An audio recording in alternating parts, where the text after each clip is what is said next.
Hello everyone, I am Rachna. Welcome back to my YouTube channel.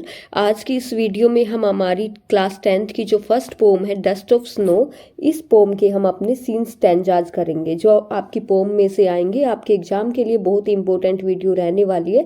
आपके exam में 5 marks का यहाँ से पूछा जाता है, ठीक है। तो वही हम करते हैं। आपसे सारे जो भी मैं यहाँ पे सीन स्टैंजा कराऊंगी सारे बहुत ही इंपॉर्टेंट रहेंगे। देखो यहाँ पे आप देख भी सकते हो, ये वाला जो स्टैंजा है कितनी बार आ चुका है, 2010 में, 11 में, 12 में, 14 में, फिर 17 में, फिर 18 में, ठीक है। तो वीडियो आपके एग्जाम पॉइंट ऑफ व्यू से बहुत ही इंपॉर्टेंट रहने वाली है। अगर चैनल को सब्सक्राइब नहीं किया है तो सब्सक्राइब कर लें और बेल आइकन को दबा लें ताकि जो भी न्यू नोटिफिकेशन हो आपको टाइम से मिल जाए, ठीक है। तो चलिए वीडियो को शुरू करते हैं। The way a crow shook down on me the dust of snow from a hemlock tree, ठीक है। यहाँ पे हमारी जो पोइट है, हमारी इस पोम के पोइट हैं रॉबर्ट फ्रॉस्ट जी, वो बताते हैं कि कैसे एक क्रो ने उनके ऊपर स्नो के पार्टिकल्स गिराए थे और वो क्रो हेमलॉक ट्री के ऊपर बैठा हुआ था, ठीक है। Where was the crow sitting, यहाँ पूछा गया हमारा क्वेश्चन नंबर फर्स्ट, ये पूछा गया क्रो कहाँ पे बैठा था। तो जैसा कि मैंने यहाँ पे आपको समझाया क्रो कहाँ पे बैठा था, the crow was sitting on A hemlock tree. देखो एक चीज ध्यान रखना, जब हम क्वेश्चंस का आंसर देते हैं तो हमें कुछ वर्ड्स तो क्वेश्चन में से ही उठाने होते हैं, ठीक है। तो यहाँ पे ये क्वेश्चन किया गया where was the crow sitting, तो हम डायरेक्ट इतना आंसर तो क्वेश्चन में से ही निकालेंगे। द क्रो वॉज सिटिंग और फिर कहाँ पे बैठा था, ऑन ए हेमलॉक ट्री, ठीक है। तो हमें क्वेश्चन में से ही निकाल के आंसर लिखना होता है, ठीक है। मतलब वही वर्ड्स निकाल के लिखने होते हैं। चलो आगे देखते हैं। नेक्स्ट क्वेश्चन हमारा second, what did the crow do, crow ने क्या किया वहां। तो क्रो ने क्या किया था, उस पेड़ की ब्रांच को हिलाया था और पोइट के ऊपर स्नो के पार्टिकल्स गिर गए थे, ठीक है। तो क्रो ने क्या किया था, the crow shook down the dust of snow on the poet. तो ये हो गया हमारा answer. What is dust of snow, यहाँ पूछा गया है कि ये डस्ट ऑफ स्नो, इसका नाम तो लिया गया है लेकिन ये था क्या। तो डस्ट ऑफ स्नो क्या थे, particles of snow. Dust of snow is a particle of snow in this pome, ठीक है। What does the dust of snow that the crow shakes of a hemlock tree stand for? कहते हैं कि यहाँ पे जो डस्ट ऑफ स्नो, स्नो के particles थे जो कि एक क्रो हिलाता है हेमलॉक ट्री से, वो किस चीज़ के लिए स्टैंड करते हैं, किस चीज़ के लिए यहाँ पे बताते हैं। This stands for sadness that has settled on the poets mind and heart.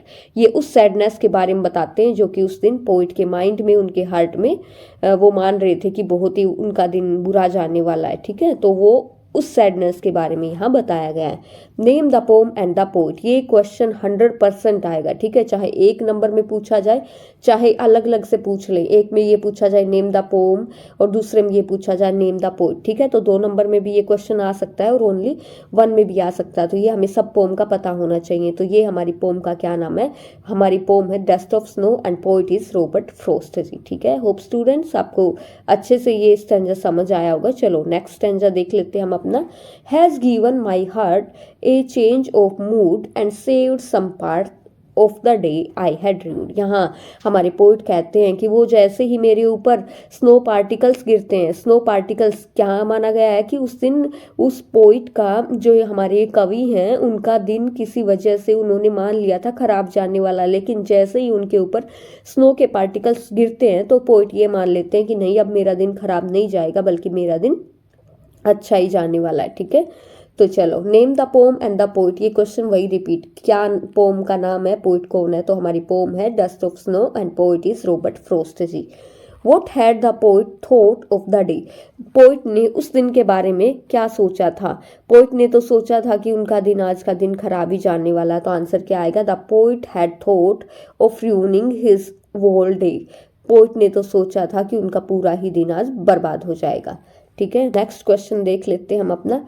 What change the mood of the poet, कहते हैं कि पोइट के मूड को किस चीज ने, किसने चेंज कर दिया था। तो इसका आंसर कैसे लिखेंगे, particles of snow change the mood of the poet, कि पोइट का मूड किसने चेंज किया था, स्नो के पार्टिकल्स ने। और अगर बड़ा करके लिखना है तो ऐसे भी लिख सकते हैं, the crow's act of shaking off the dust of snow from the hemlock tree change the mood of the poet, ठीक है। या फिर डायरेक्ट ये भी लिख सकते हैं, particles of snow change the mood of the poet. Next देखते हैं हम अपना question 4। How was some part of the day saved for the poet.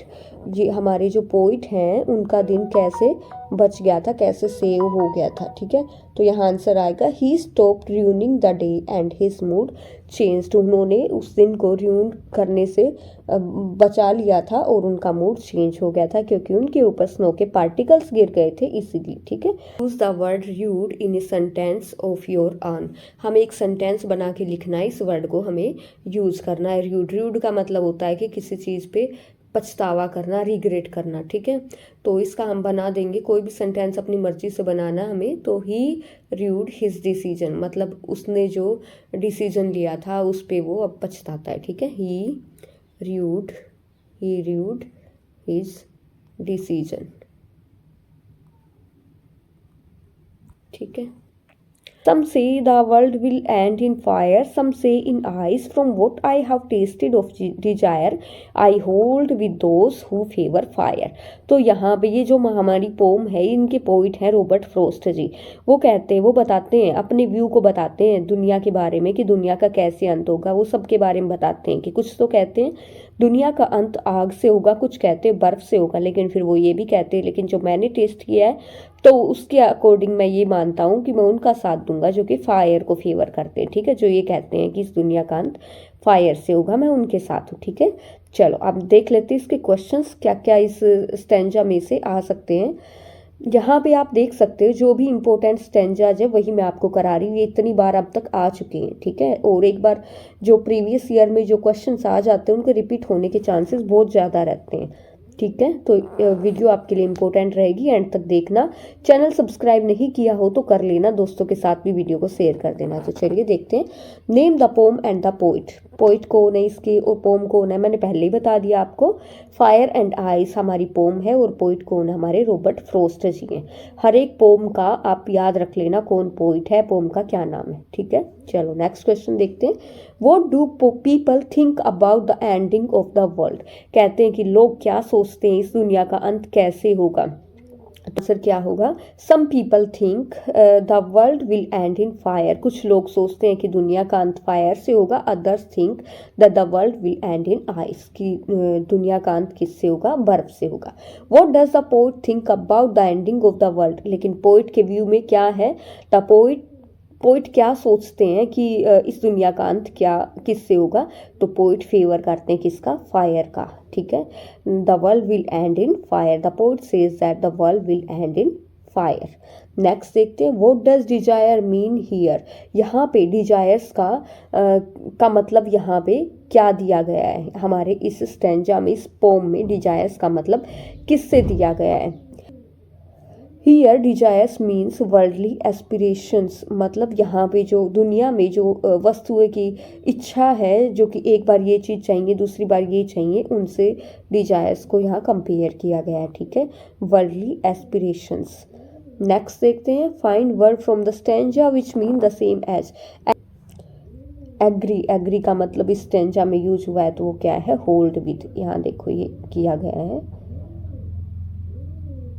Hold with. ठीक है, ये देखो होल्ड विद, तो यहाँ क्या आ जाएगा, एग्री का होल्ड विद आ जाएगा। ठीक है, take side of, take side of का हमारा आएगा मतलब किसी चीज़ की साइड लेना, फेवर करना। तो यहाँ ये हो जाएगा टेक साइड ऑफ मतलब फेवर। ठीक है, तो ये हो जाएंगे हमारे आंसर। एग्री का क्या हो गया, होल्ड विद, और take side of means favour. चलो नेक्स्ट देखते हैं अब हम अपना।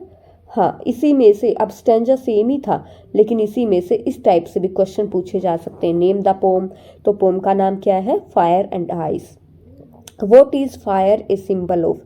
यहाँ पूछा गया है कि फायर किसका सिंबल है। यहाँ पे इस पोम में, हमारी ये जो पोम है इसमें फायर किसका सिंबल है, तो fire is a symbol of greed, conflict and intolerance. ठीक है, फायर को सिंबल माना गया लस्ट का, ग्रीड का, कॉन्फ्लिक्ट का, इंटॉलरेंस का।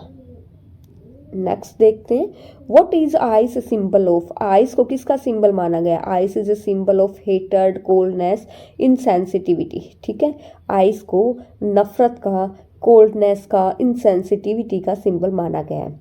Y does the poet hold with those who favour fire, कहते हैं कि पोइट उनका फेवर क्यों कर, जो फायर को फेवर करते हैं पोइट भी उनकी साइड क्यों है, बिकॉज वो भी बिलीव करते हैं कि fire of desire can chaos A total destruction, क्योंकि वो मानते हैं कि जो फायर है डिजायर्स की फायर, मतलब जो हमारे इच्छाओं की आग है, जो कि एक के बाद एक इच्छाएं बढ़ती ही रहती हैं, कभी भी इच्छाएं मनुष्य की खत्म नहीं होती हैं। तो वो कहते हैं कि जो फायर है डिजायर्स की can chaos A total destruction, वो पूरी तरह से विनाश कर सकती है। What is the rhyme scheme of this stanza, इस स्टैंजा की राइमिंग स्कीम क्या है वो हमें बताना है। तो देखो एक बार मैं आपको बता देती हूँ राइमिंग स्कीम आप कैसे देखोगे।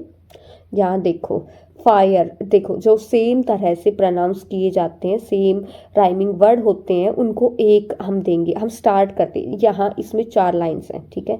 अब देखो यहाँ से हम देना शुरू करते हैं इनको राइमिंग।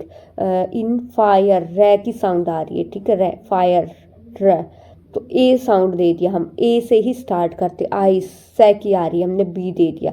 डिजायर फिर से रे की साउंड आ रही, ए दे दिया। फायर फिर से फायर, सेम तरह से फायर फायर हो गया ना, तो यहाँ भी हमने ए दे दिया। तो हमारे इस स्टैंजा की राइमिंग क्या होगी, ए बी ए, ठीक है। इस तरह से हम राइमिंग देते हैं। तो ये जो स्टैंजा इसकी राइमिंग हमारी हो गई है ए बी ए, ठीक है। चलो नेक्स्ट देख लेते हैं। बट फिर हमारे पोइट ये तो कहते हैं कि हाँ दुनिया का अंत किससे होगा, फायर से होगा, लेकिन इसके साथ वो फिर बाद में एक और बात कह देते हैं। But if it had to perish twice, I think I know enough of hate to say that for destruction ice is also great and would suffice. Suffice का मतलब होता है सफिशिएंट। तो यहाँ इन लाइन्स में हमारे पोइट कहते हैं कि यदि इस दुनिया को एक बार ख़त्म होना होगा तो दुनिया ख़त्म होगी फायर से, लेकिन पोइट ये कहते हैं अगर इस दुनिया को एक बार नहीं बल्कि 2 बार ख़त्म होना हो तो दुनिया को ख़त्म करने के लिए आइस भी सफिशिएंट है, ठीक है। आइस को भी बताया कि वो भी सफिशिएंट है इस दुनिया का अंत करने के लिए। तो वापिस से वही question, name the poet, Robert Frost ji हमारे पोइट हैं।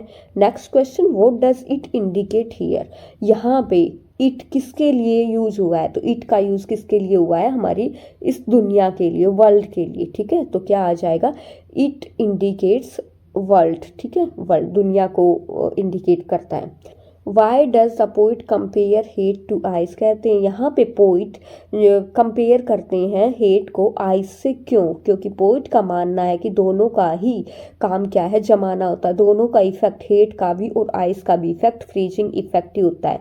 ये जो आइस है ये तो मनुष्य को फिजिकली मार देती है, ठीक है, लेकिन नफरत इंसान को स्पिरिचुअली, धार्मिक रूप से इंसान को पूरी तरह से खत्म कर देती है, इसीलिए इन दोनों को कंपेयर किया गया, ठीक है। तो क्या होगा answer, because both have a freezing effect, दोनों का ही इफेक्ट फ्रीजिंग होता है। One kills a man physically, एक तो मनुष्य को जो बर्फ है, जो आइस है, वो तो फिजिकली मारती है, लेकिन जो हेट है, नफरत है, हम एक दूसरे से नफरत करेंगे, इसका मतलब स्पिरिचुअली हम, हमारे अंदर स्पिरिचुअली रूप से हम पूर्ण रूप से खत्म हो जाते हैं, तो स्पिरिचुअली वो काम नफरत करती है।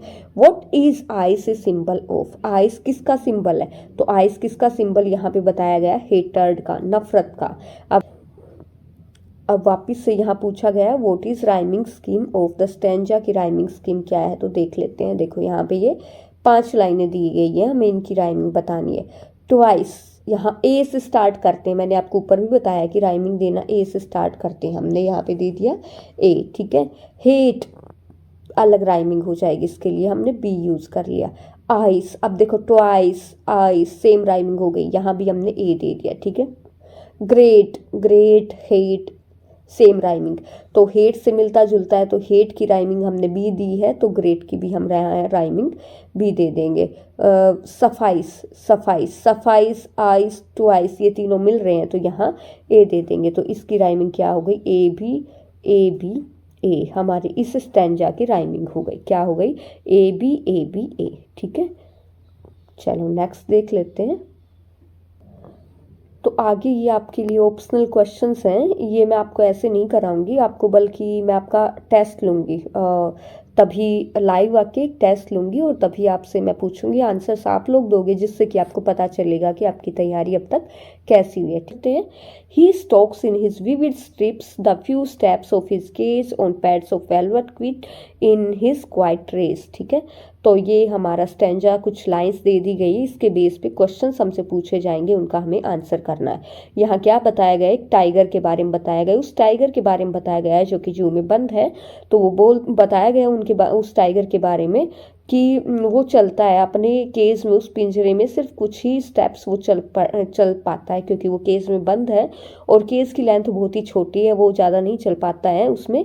और उनके जो पैर हैं जो फर के बने हुए वेलवेट के हैं, तो वो बिल्कुल धीरे से चलता है, किसी को पता भी नहीं चल रहा है कि वो कैसे चल रहा है या नहीं।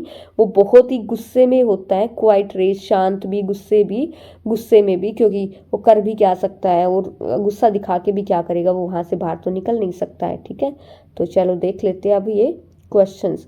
What is he here, how does he walk. यहाँ पे इस पैसे ऊपर जो हमारा स्टेंजा दिया गया है, इसमें ही कौन है, तो यहाँ पे here he is a tiger, tiger है। ठीक है, हाउ डज ही वॉक, वो कैसे चलता है, he walks quietly and slowly in his cage, वो केज में बिल्कुल चुपचाप से धीरे से चलता है। ठीक है, how do you know about his identity, आपको उस टाइगर की आइडेंटिटी के बारे में कैसे पता चला।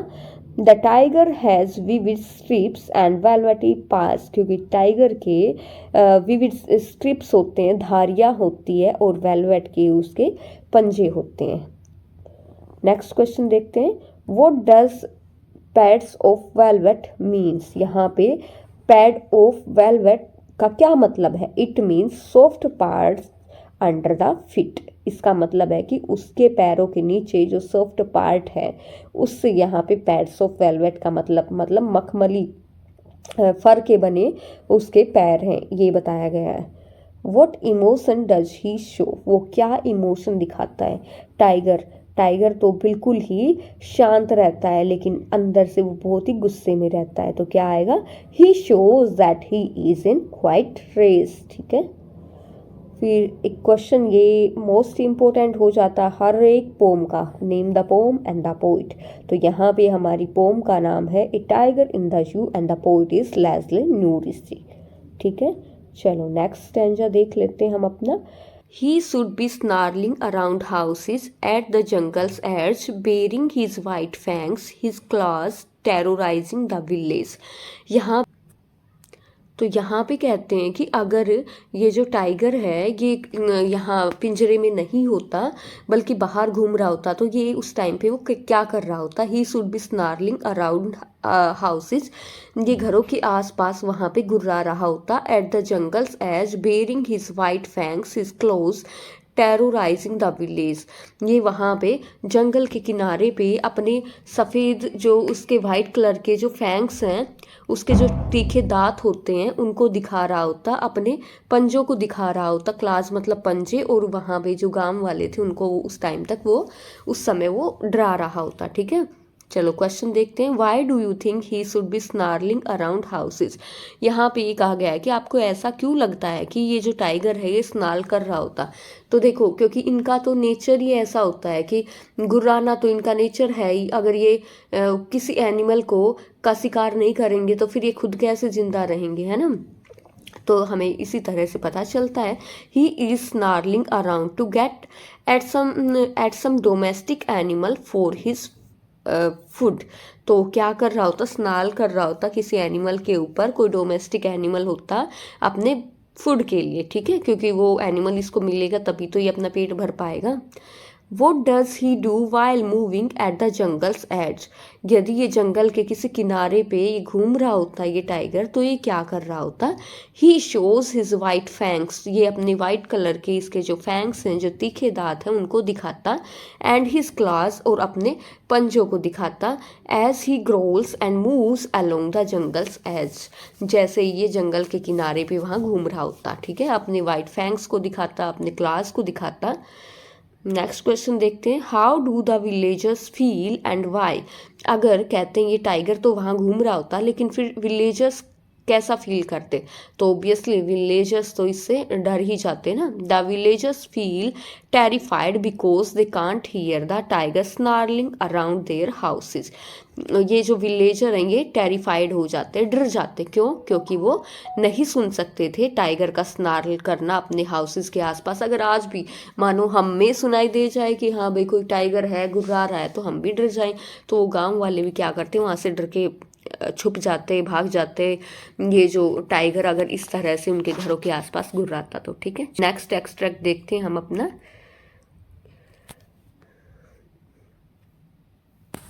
तो चलो अब नेक्स्ट देखते हैं हम अपना। But he is locked in a concrete cell, his strength behind bars, stalking the length of his cage, ignoring visitors. लेकिन यहाँ फिर से उस टाइगर के बारे में बताया गया है जो कि पिंजरे के अंदर कैद है। तो यहाँ कहा गया है लेकिन वो कैद है इन ए कंक्रीट सेल, जो कंक्रीट की जो कोठरी बनी हुई है उसमें वो बंद है, और उसकी स्ट्रेंथ, उसकी ताकत, बिहाइंड बार्स, बार्स मतलब सरियों के पीछे ही है उसकी ताकत। कहने का मतलब क्योंकि वो पिंजरे में बंद है, तो जो पिंजरा बंद है तो उसकी ताकत भी उस पिंजरे के ही अंदर है, उन सरियों के अंदर ही है। Stocking the length of his case, वो सिर्फ इतना ही चल पा रहा है जितने की उसकी पिंजरे की लेंथ है। इग्नोरिंग विजिटर्स, विजिटर्स को इग्नोर करता हुआ। ठीक है, क्वेश्चन देखते हैं। Who does he refer to in the stanza, इस स्टैंजा में ये जो ही है ये किससे रेफर किया गया है, तो यहाँ पे रेफर किया गया है किससे, एक टाइगर से। तो आंसर क्या आ जाएगा, he refers to a tiger, to a tiger in this stanza. किससे रेफर किया है, टाइगर से। चलो नेक्स्ट सेकंड क्वेश्चन देखते हैं। व्हाई इज ही लॉक्ड, उसको बंद क्यों रखा गया है। He is locked in his cage lest he should not escape, उसको इसलिए बंद रखा गया है ताकि वो वहां से भाग ना पाए। ठीक है, रहेगा तो यहाँ वहां भाग भी सकता है, इसलिए यहाँ पे उस टाइगर को बंद किया गया है। आगे देखते हैं। Explain stocking the length of his case, कहते हैं इस ये जो हमारी पोम में ये लाइन आई है, stocking the length of his case, इसका क्या मतलब है। ठीक है, ये क्या समझाना चाह रहे हैं, तो इसका मतलब ये है कि वो अपने उस पिंजरे में सिर्फ उतनी ही लेंथ में चल पा रहा था जितनी की लेंथ उसके पिंजरे की थी, उससे ज़्यादा वो कहीं भी इधर उधर वॉक नहीं कर पा रहा था। ठीक है, the tiger is stocking, stocking का मतलब होता है वॉकिंग स्लोली एंड क्वाइटली, वो धीरे से चलता था चुपचाप से। Because he has only the length of his case to walk about, क्योंकि उसके पास इतनी ही लेंथ थी कि वो इतनी ही लेंथ में वो चल सकता था। He has there no room to jump and enjoy himself, क्योंकि वो अब केज में था, उसके पास बहुत ज़्यादा जगह नहीं थी कि वो जंप भी करे, वो इंजॉय भी करे। ठीक है, नेक्स्ट देखते हैं। Why is he ignoring visitors, वो विजिटर्स को पोम में ये लाइन ये दिया गया है, इग्नोरिंग विजिटर्स, तो कहते हैं क्यों वो विजिटर्स को इग्नोर कर रहा था। He is ignoring the visitors, वो विजिटर्स को इग्नोर कर रहा था because it has become a daily routine, क्योंकि ये उसका डेली का रूटीन बन गया था। And he has lost all interest in them, और वो ये जो टाइगर था उसने उन यात्रियों में अपना जो भी इंटरेस्ट पहले इसका होता था उसको मतलब अब नहीं रहा था, उन सब में इंटरेस्ट क्यों नहीं रहा था भाई, क्योंकि वो देख के भी अनदेखा इसलिए करता था कि वैसे ही अगर वो बाहर होता तो वो अब तक तो इन इंसानों को मार के खा गया होता, लेकिन वो अंदर था, वो कुछ कर नहीं सकता, तो इग्नोर ही करेगा, और करेगा ही क्या। ठीक है, चलिए अगर आप लोगों ने जो शॉर्ट आंसर लॉन्ग आंसर की वीडियो नहीं देखी है तो वो भी देख लेना, मैंने अपने चैनल पे वो भी अपलोड की हुई है, और ग्रामर से भी रिलेटेड अपने चैनल पे बहुत कुछ कराया हुआ है, जाके आप वो वीडियोस भी देख सकते हो। आपकी वेबसाइट पे जो भी मॉडल पेपर दिए गए हैं उनको विद सॉल्यूशन मैंने अपलोड किया है, आपके एग्जाम पॉइंट ऑफ व्यू से बहुत ही इंपॉर्टेंट वो वीडियो रहेगी, तो वो भी चेक कर सकते हो। तो चलिए वीडियो को स्टार्ट करते हैं। If ever you should go by chance to the jungle in the east, and if there should to you advance a large and tawny beast, if he roars at you as you are dying, you will know it is the Asian lion। अब यहाँ पे जो हमारी poet हैं, poet का नाम है Caroline Wells जी, तो वो हमें बताती हैं बड़े ही भयानक तरीकों के बारे में बताती हैं कि कैसे हम कुछ जो एनिमल्स हैं उनको हम कैसे पहचान सकते हैं, कुछ जंगली जानवरों को हम कैसे पहचान सकते हैं। तो ये जो पोम है हमारी बहुत ही हास्यपूर्ण कविता है। ठीक है, तो चलो देखते हैं। Where should you go by chance, कहते हैं कि आप बाई चांस आप कहाँ पे जा सकते हो। तो हमारी पोम की लाइन में बताया है through the jungles in the east, तो क्या आ जाएगा answer, through some jungles in the east. Next question देखते हैं second, how does the animal look या फिर अपीयर। तो वहाँ पे तुम्हें जो एनिमल दिखेगा, जो तुम्हारे सामने आएगा, वो तुम्हें कैसा दिखाई देगा। तो आंसर होगा he would look like a large brownish yellow beast. वो तुम्हें दिखेगा बादामी कलर का एक एनिमल दिखेगा, एडवांसिंग टुवर्ड्स यू, जो कि तुम्हारी तरफ बढ़ता हुआ तुम्हें दिखाई देगा। ठीक है, तो हमारी पोम में क्या बताया गया है कि अगर तुम्हें ऐसा कोई जानवर दिखे जो कि बादामी रंग का हो, तो तुम समझ जाना कि वो कौन सा होगा, वो होगा Asian lion. How will the animal react on seeing you, कहते हैं कि वो एनिमल आपको देख के कैसे रिएक्ट करेगा। तो पोम में क्या बताया, he will at once pounce upon you and kill you, कि वो आपके ऊपर सीधा अटैक कर देगा। ठीक है, वो आपकी तरफ छलांग लगाएगा और आपको वो खा जाएगा। नेक्स्ट देखते हैं, what do you mean by the east. यहाँ पे कहा गया है कि ईस्ट से आपका, यहाँ पोम में ईस्ट से आपका क्या मतलब है। The east means the countries in the eastern part of the world. तो ईस्ट से मतलब उन कंट्रीज से है जो कि दुनिया की ईस्ट साइड में है। ठीक है, जैसे ये डायरेक्शन होगी हमारी नॉर्थ साउथ वेस्ट ईस्ट। ठीक है, तो कहते हैं जो ईस्ट में जो देश हैं उनके बारे में यहाँ पे बात की गई है। नेक्स्ट क्वेश्चन देखते हैं, name the poet and the pome. Poet का और पोम का नाम बताना है। तो हमारे पोइट का तो नाम है कैरोलिन वेल्स, और जो पोम है पोम का नाम है how to tell wild animals. चलो नेक्स्ट स्टैंजा देख लेते हैं।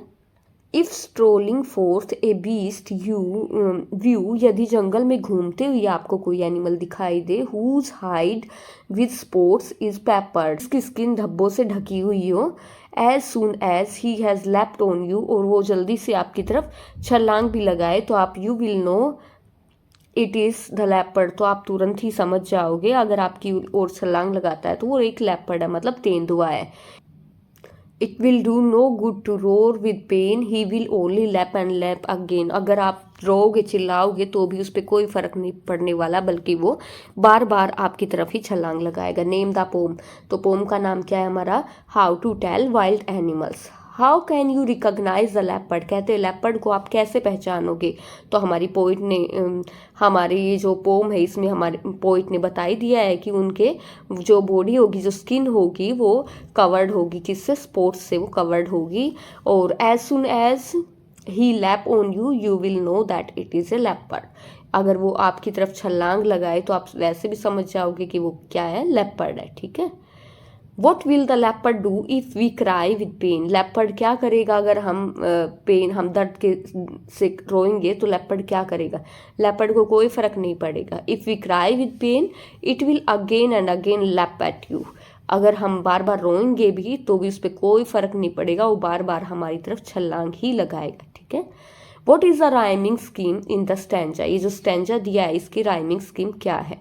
तो देखो राइमिंग स्कीम कैसे बनाते हैं हम, मैंने पहले की जो वीडियोस हैं उसमें भी बताया है, चलो इसमें भी बता देती हूँ। ये देखो यहाँ पे हमारी टोटल 6 लाइन्स हैं, तो यहाँ जिसकी भी राइमिंग सेम होगी उसको हम सेम ए लेटर देंगे। देखो व्यू है तो सबसे पहली लाइन से स्टार्ट करते, व्यू को हमने दे दिया ए। ठीक है, पेपर्ड, पेपर्ड, व्यू और पेपर्ड ये बिल्कुल राइमिंग अलग है इनकी, तो पेपर्ड को मैंने बी दे दिया। यू, अब देखो व्यू यू सेम राइमिंग आ रही है, तो यू को भी मैंने ए दे दिया। फिर लेपर्ड, फिर से लेपर्ड पेपर्ड, है ना, ये जो बी वाली साउंड आ रही है फिर से, तो यहाँ बी हो गया। अब पेन अगेन, अब देखो भाई ए बी ये तो सेम साउंड वाले दिए थे, अब पेन इनसे किसी से भी नहीं मिल रही है तो इसका सी हो जाएगा, अगेन का भी क्या हो जाएगा, सी। तो राइमिंग क्या होगी हमारी, ए बी सी सी। ठीक है, ये जो हमारा पैसेज है इसकी राइमिंग हो गई ए बी सी सी। ठीक है, नेक्स्ट क्वेश्चन देखते हैं, what is the meaning of the word strolling in the stanza. कहते हैं ये जो वर्ड है स्ट्रोलिंग, इसका मतलब क्या है। तो स्टैंजा में जो वर्ड है उसका मतलब है वॉकिंग, मतलब घूमते हुए। ठीक है, नेक्स्ट एक्सट्रैक्ट देखते हैं, if when you are walking round your yard you meet a creature there. कहते अगर आप अपने यार्ड के राउंड घूम रहे हो, अगर वहाँ पे आपको कोई क्रिएचर दिखाई दे, who hugs you very very hard, जो कि आपको हग करे, आपको गले लगा ले बड़ी टाइट से। Be sure it is a bear, तो आपको पक्का यकीन हो जाना चाहिए कि वो क्या होगा, भालू होगा। ठीक है। Name the poem and the poet, तो पोम हमारी है how to tell wild animals. ये क्वेश्चन बार बार यहाँ रिपीट हो रहा है, बट आपके एग्जाम में ज़रूर 1 या 2 नंबर का यहाँ से आएगा। तो हर एक पोम का नाम आपको पता होना चाहिए, पोइट का पता होना चाहिए। ठीक है। Where can you meet the bear, कहते हैं कि आप कहाँ पे मिल सकते हो बियर से। तो हमारी इस जो पोम है इसमें कहाँ बताया गया है, इन योर यार्ड, कि आप अपने यार्ड में वहाँ मिल सकते हो। किससे, बियर से आप मिल सकते हो अपने यार्ड में। ठीक है। चलो नेक्स्ट क्वेश्चन देखते हैं। What does the bear do on meeting a person, कहते हैं बियर क्या करता है अगर वो किसी पर्सन से मिलता है तो वो क्या करता है। It hugs him very hard, तो जो बियर है वो हग करता है वेरी हार्ड, बहुत ही टाइट से बियर हग करता है। ठीक है। नेक्स्ट देखते हैं क्वेश्चन।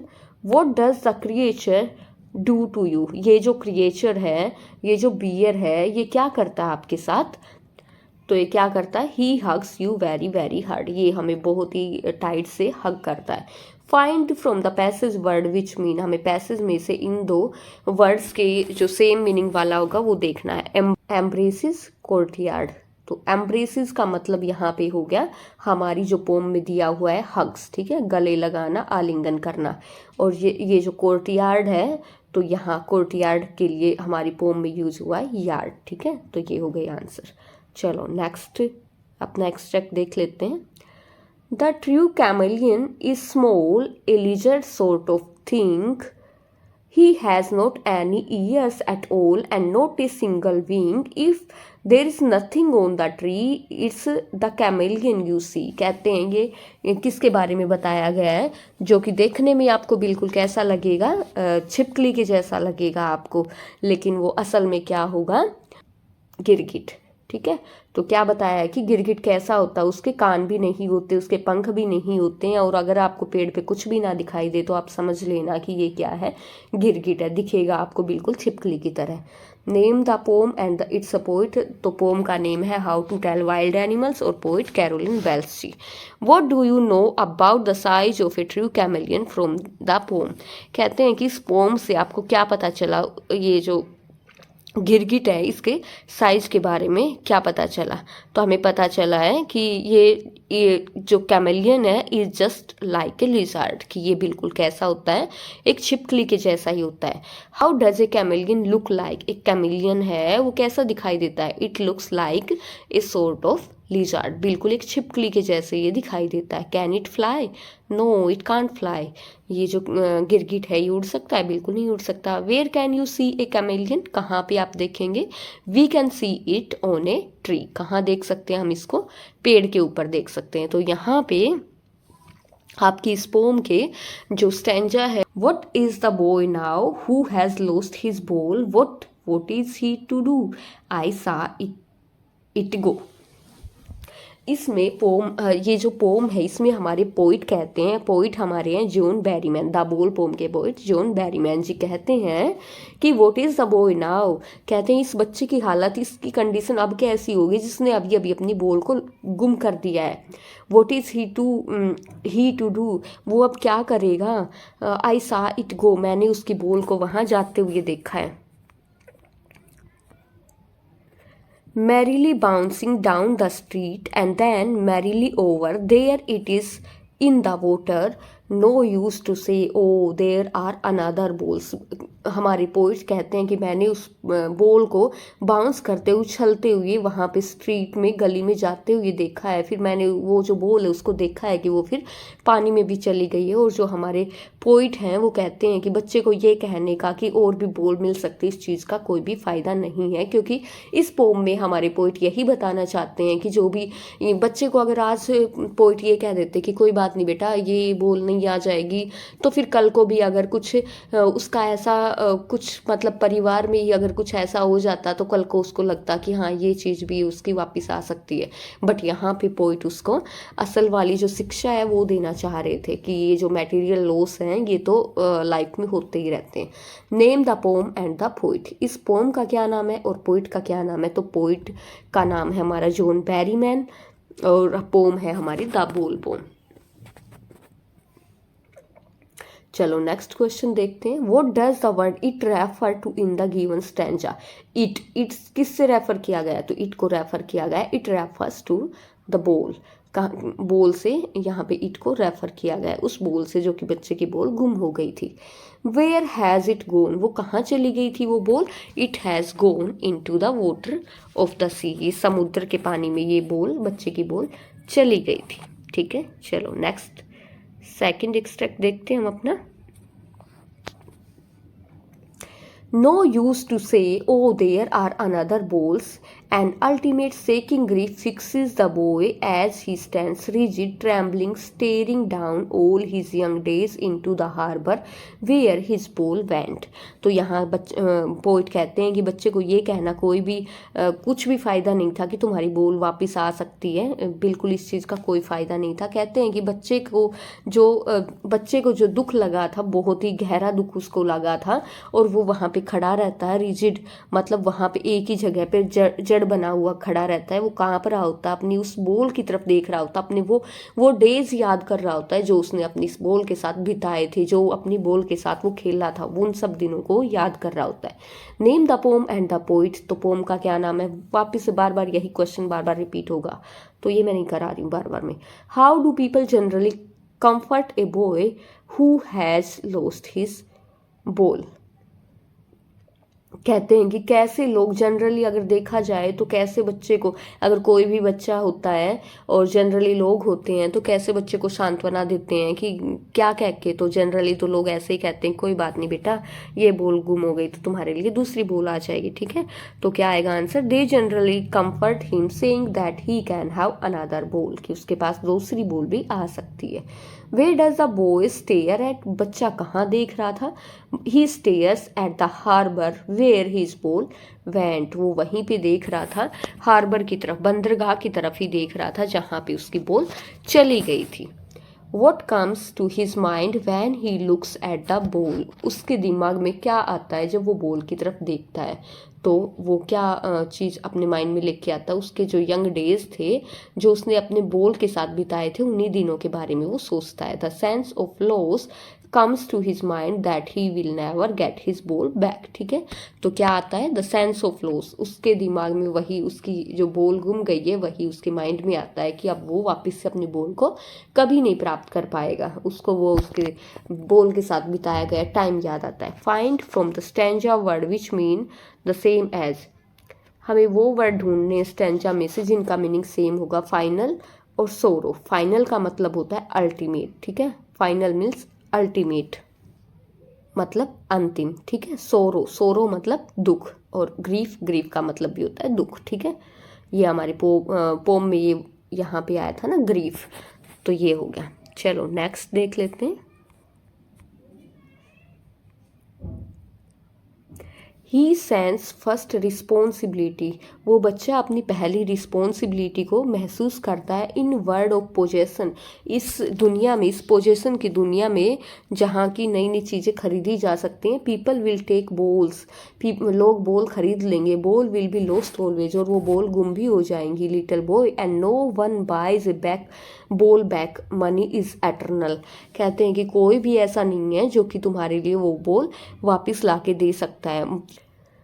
Money is eternal. यहाँ पे ना ये एटर्नल नहीं है भाई. जो हमारी पोम की जो वास्तविक लाइन है ना, एटर्नल का मतलब होता है शाश्वत. ठीक है, वहाँ पे ये नहीं दिया गया, वहाँ पे दिया गया एक्सटर्नल. ठीक है, एक्सटर्नल इसका मतलब होता है बाहरी, कि जो पैसा है वो भारी है. EXTERNAL. मैंने एक जो पता नहीं लॉन्ग आंसर टाइप क्वेश्चन थे या शॉर्ट, उनमें भी वहाँ पे भी एटर्नल आया था और मैंने इसका मीनिंग भी एटर्नल के हिसाब से शाश्वती बताया था. लेकिन जो हमारी पोम की रियल लाइन्स है वहाँ पे एक्सटर्नल दिया है, मतलब बाहरी. ठीक है, तो यहाँ पे ये कहा गया है कि जो पैसा है वो भारी है. ये क्वेश्चन का आंसर देंगे तब बताऊंगी आपको. तो चलो आप देखते हैं question. Name the poem and the poet.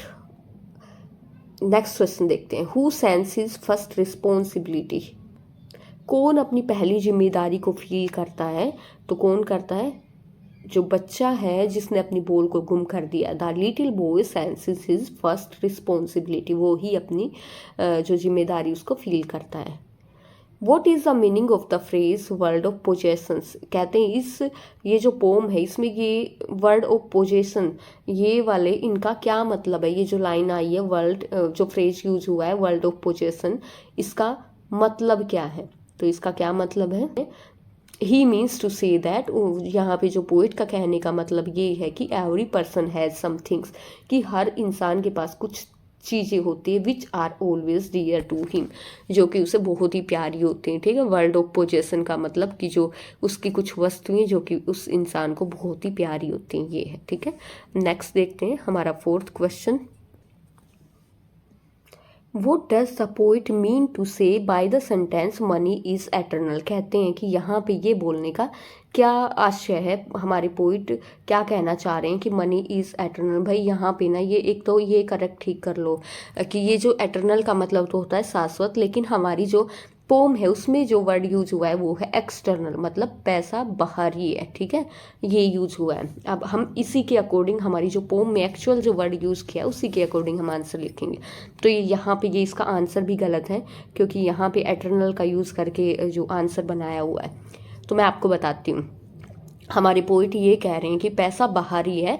इस पोम में पोइट ने ऐसा क्यों कहा है कि जो पैसा है वो बाहरी है, इस बात के कहने से पोइट का आशय क्या है। तो यहाँ पे आशय ये है कि क्योंकि यहाँ पे माना गया है मनी इज ऐसा बाहरी है as it can not buy memories, क्योंकि जो मनी है उससे हम अपनी मेमोरीज तो नहीं खरीद सकते ना। माना कि सब कुछ खरीद सकते हैं लेकिन हम अपनी मेमोरीज नहीं खरीद सकते। Nor can we replace things that we love, और हम ना ही उन चीज़ों को रिप्लेस कर सकते हैं पैसे से जिनको हम प्यार करते हैं। ठीक है, तो यहाँ पे जो सही आंसर हो जाएगा वो मैं आपके लिए एक बार फिर से बोल देती हूँ। ठीक, as it can not buy memories, क्योंकि ये मेमोरीज को नहीं खरीद सकता है पैसा हमारा, मेमोरीज। नोर कैन, एक minute, nor can it replace the things, और ये उन चीज़ों को भी नहीं बदल सकता है जिनसे कि हम प्यार करते हैं, that we love। जिन चीज़ों से हम प्यार कर सकते हैं उन चीज़ों को भी पैसे से हम बदल नहीं सकते हैं। ठीक है, तो ये हो जाएगा यहाँ इसका बिल्कुल एग्जैक्ट आंसर। और ये जो क्वेश्चन आप इस जो यहाँ पे आप लोग ये एटर्नल मत समझना, यहाँ एक्सटर्नल। ठीक है, पैसा बाहर ही है क्योंकि ये हमारे लिए इट कांट बाय मेमोरीज, हमारे लिए मेमोरीज को नहीं खरीद सकता है पैसा, ना ही उस चीज़ को खरीद सकता है जिसको हम बहुत प्यार करते हैं। Next question, what is the meaning of the sentence balls will be lost always, कि बॉल्स तो हमेशा ही गुम होंगी। तो इससे मतलब ये है कि बॉल्स से यहाँ पे मतलब लिया गया है जो इस दुनिया में कि कोई भी चीज़ है वो परमानेंट नहीं है। ठीक है, he means to say that nothing is permanent in this world, इस दुनिया में कुछ भी परमानेंट नहीं है। The possessions are liable to be lost at some point in the person's life. कहते हैं जो उसके पोजेशंस हैं, जो चीज़ें हैं जिनको वो बहुत ही प्यार करता है वो चीज़ें। There is a languid emerald sea where the sole inhabitant is me, a mermaid drifting blissfully। तो यहाँ पे ये जो अमेंडा नाम, ये जो हमारी पोम है अमेंडा, इसमें एक अमेंडा नाम की लड़की होती है और इसकी मम्मी इसको बार बार रोकती टोकती रहती है। तो ये जो अमेंडा है वो सोचती है कि काश एक ऐसा शिथिल सा सागर होना चाहिए जहाँ पे मैं ही उस सागर में रहने वाली अकेली जलपरी मैं ही होनी चाहिए, और ताकि मैं वहाँ पे बहुत ही मज़े कर सकूँ, आनंद प्राप्त कर सकूँ। ठीक है, ये है इसकी Hindi. Who do these lines refer to, ये लाइन्स किससे रेफर की गई हैं। तो जैसा कि मैंने आपको पहले बता दिया है कि किससे रेफर की गई है, अमेंडा से। These lines refer to a little girl Amanda। ठीक है, how is she portrayed here, यहाँ पे ये जो लाइन्स है इसमें सी को कैसे दर्शाया गया है। तो कैसा दर्शाया गया है, the sea is of beautiful green colour, दर्शाया गया है कि जो सी है वो बड़ा ही सुंदर और ग्रीन कलर का है। वाई इज द स्टेंजा ब्रेकेटेड, कहते हैं ये स्टेंजा ऐसे ब्रेकेट में ये स्टेंजा क्यों रखा गया है, तो क्या हो जाएगा, the stanza is bracketed because it's lines depict the inner thought of the little girl, क्योंकि ये जो इनर थॉट, अंदर की जो थॉट हैं, जो छोटी बच्ची है उसकी थॉट्स को दर्शाती हैं ये lines. They are not spoken by her, ये उसके द्वारा बोली नहीं गई हैं बल्कि उसकी इनर थॉट को दर्शाती हैं ये लाइन्स, ठीक है। नेक्स्ट क्वेश्चन देखते हैं, who is the sole inhabitant of the sea, कौन होनी चाहिए थी उस सी की इकलौती इनहेबिटेंट, तो कौन, अमेंडा, ठीक है। वही सोचती है कि काश मैं ही इसकी इनहेबिटेंट होती। नेक्स्ट देखते हैं, find out from the passage words which mean the same, हमने पैसेज में से वर्ड्स ढूंढने हैं। रिलैक्स्ड एंड पीसफुल, तो इसके लिए जो वर्ड यूज हुआ है वो क्या है, लैंग्विड, लैंग्विड LANGUID। और वाटर फेरी का यहाँ पे क्या, मरमेड, वाटर फेरी के लिए हमारी इस पोम में मरमेड ये वाला वर्ड यूज़ किया गया है, ठीक है, मतलब जल परी। चलो अब नेक्स्ट देख लेते हैं। तो अब देखो ये जो दूसरा स्टेंजा है ये भी ब्रैकेट में है, तो इसका मतलब ये इनर थॉट्स हैं किसकी, हमारी पोम की, जो ये पोम में जिस लड़की के बारे में बताया गया अमेंडा, उसकी इनर थॉट्स हैं। आई एम एन ओरफन, वो सोचती है काश मैं ओरफन होती, रोमिंग द स्ट्रीट, और मैं स्ट्रीट में गली में घूमती। I pattern soft dust with my hushed bare feet, और मैं नंगे पैर से अपने पैरों के डिज़ाइन को ड्रॉ करती। The silence is golden, the freedom is sweet, कहते हैं चुप्पी ही गोल्डन होती है और जो फ्रीडम है वो बहुत ही प्यारी होती है। वो चाहती है कि वो फ्री रहे, उसकी मम्मी उसको ज़्यादा रोके टोके ना, इसीलिए वो सोचती है कि काश कि वो अनाथ होती। नेम द पोम, इस पोम का क्या नाम है, तो हमारी पोम का नाम है अमेंडा, और हमारी इस पोम के पोइट का क्या नाम है, रॉबिन क्लेंजी, ठीक है। What does the speaker say about silence and freedom, यहाँ पे कहते हैं जो स्पीकर है, जो ये लाइन्स कहते हैं वो साइलेंस के बारे में और फ्रीडम के बारे में उनके क्या विचार हैं। तो अमेंडा, क्योंकि स्पीकर कौन है, अमेंडा ही है, तो द स्पीकर या फिर Amanda sage of her, the silence is golden and the freedom is so sweet, silence के बारे में वो कहती है कि साइलेंस तो गोल्डन है और फ्रीडम बड़ी ही प्यारी चीज़ है, स्वीट है, ठीक है। Next question, what does Amanda imagine herself to be, Amanda खुद को क्या इमेजिन करती है, ये जो ऊपर स्टेंजा दिया है इसमें, तो अमेंडा इमेजिन करती है खुद को टू बी एन ऑर्फन, कि वो ऑर्फन अनाथ होए। Then there will be no parents around to nag her, और उसके आसपास कोई भी पेरेंट्स ना हो जो कि उसमें दोस्त निकाले, उसमें कमी निकाले, ये सोचती है Amanda. How does the speaker make designs, कहते हैं कि जो स्पीकर है अमेंडा है वो कैसे डिजाइन बनाती, तो यहाँ क्या सोचती है कि वो सॉफ्ट पैटर्न्स के डिजाइन बनाती, बेयर फीट, नंगे पैर से, इन द डस्ट, डस्ट के ऊपर, ठीक है। तो आंसर क्या आ जाएगा, Amanda makes soft patterns as she puts her bare feet gently in the dust. अगला क्वेश्चन देखते हैं, find from the stanza a word similar in the meaning wandering, wandering का मतलब होता है घूमना, ठीक है, और स्टेंजा में इसके लिए जो वर्ड यूज हुआ है वो है रोमिंग, रोमिंग मतलब घूमना, ठीक है। चलो नेक्स्ट, चलो अब अपना ये नेक्स्ट देख लेते हैं हम। Stop that sulking at once, Amanda. You are always so moody, Amanda. Anyone would think that I nagged at you, Amanda. Last में उसकी मम्मी, जब ये पोम एंड होती है तो लास्ट लाइन सही है हमारी पोम की, तो उसकी मम्मी आखिर में भी उसको डांटती है कि अमेंडा तुम इतना ऐसे बिहेव मत किया करो कि किसी को ऐसा लगे कि तुम हमेशा ही चिड़चिड़ी सी रहती हो, और तुम्हें कोई देख के तुम्हें ये लगे कि तुम्हारी मम्मी तुम्हें बहुत ही रोकती टोकती है, इसीलिए तुम इतनी मूडी हो गई हो, ठीक है। तो चलो क्वेश्चंस देख लेते हैं। Name the poem and the poet, तो पोम हमारी है अमेंडा और पोइट कौन है, रॉबिन क्लेंजी हैं। What does the speaker ask Amanda to stop, यहाँ पे जो स्पीकर है वो अमेंडा को क्या स्टॉप करने के लिए कहते हैं, तो the speaker ask Amanda to stop sulking at once, एकदम से गुस्से में आना बंद कर दो अमेंडा, ये बोलते हैं जो स्पीकर है। स्पीकर माना गया है इसकी मम्मी या पापा कोई भी हो सकते हैं, बट मोस्टली मदर्स ही बच्चों को ज़्यादा डांटती है, तो इसलिए हमने अज्यूम किया कि मम्मी ही होगी। What type of girl is Amanda according to the speaker, ये इस लाइन, ये जो पैसेज ऊपर दिया था इनके अकॉर्डिंग जो अमेंडा है वो किस टाइप की लड़की है। She is always very Moody, तो इन लाइन्स के अकॉर्डिंग तो अमेंडा बड़ी ही मूडी है, ठीक है, कि वो बार बार गुस्सा हो जाती है, नाराज हो जाती है। नेक्स्ट देखते हैं, what does the speaker fear, यहाँ पे इन लाइन्स में स्पीकर को किस चीज़ का डर है, तो यहाँ स्पीकर को डर है that the people would think that he nagged, sorry he या सी जो भी हो, नैग्ड एट अमेंडा, उसको डर है कि लोगों को पता चल जाएगा कि अमेंडा को इसकी मम्मी या पापा जो भी हैं बहुत ज़्यादा डांटते हैं, रोकते टोकते हैं, उसमें कमियां निकालते हैं, ठीक है, इस चीज़ का उन्हें डर है। असल में तो था ही ऐसा, करते थे वो उनके साथ ऐसा, अमेंडा के साथ। चलो नेक्स्ट क्वेश्चन देखते हैं, find words from the stanza which mean as the same meaning हो। गेटिंग बैड टेम्पर्ड मतलब एकदम से स्वभाव बदल जाना, एकदम से गुस्से में आ जाना, एकदम से नाराज हो जाना, ठीक है, तो इसके लिए जो वर्ड यूज हुआ है वो क्या है, सल्किंग, मतलब नाराज हो जाना, उदास हो जाना। एनोइड का मतलब होता है गुस्सा करना, तो मतलब इसके लिए यूज हुआ है मूडी, ठीक है। तो आपने द ट्रीज पोम की लाइन बाय लाइन एक्सप्लेनेशन नहीं देखी है तो जाके वो भी देख लेना, क्योंकि जब आपको एक बार पोम समझ आ जाएगी तो आप उसके क्वेश्चंस भी इजीली सोल्व कर पाओगे, ठीक है। और भी जो पोम है उनके long answer, short answer type questions भी कराए हुए हैं, तो जाके वो वीडियो भी आप चेक कर सकते हो। तो चलो अब शुरू करते हैं। I sit inside, doors opens to veranda, writing long letters in which I scarcely mention the departure of the forest from the house. The night is fresh, the whole moon shines in a sky still open.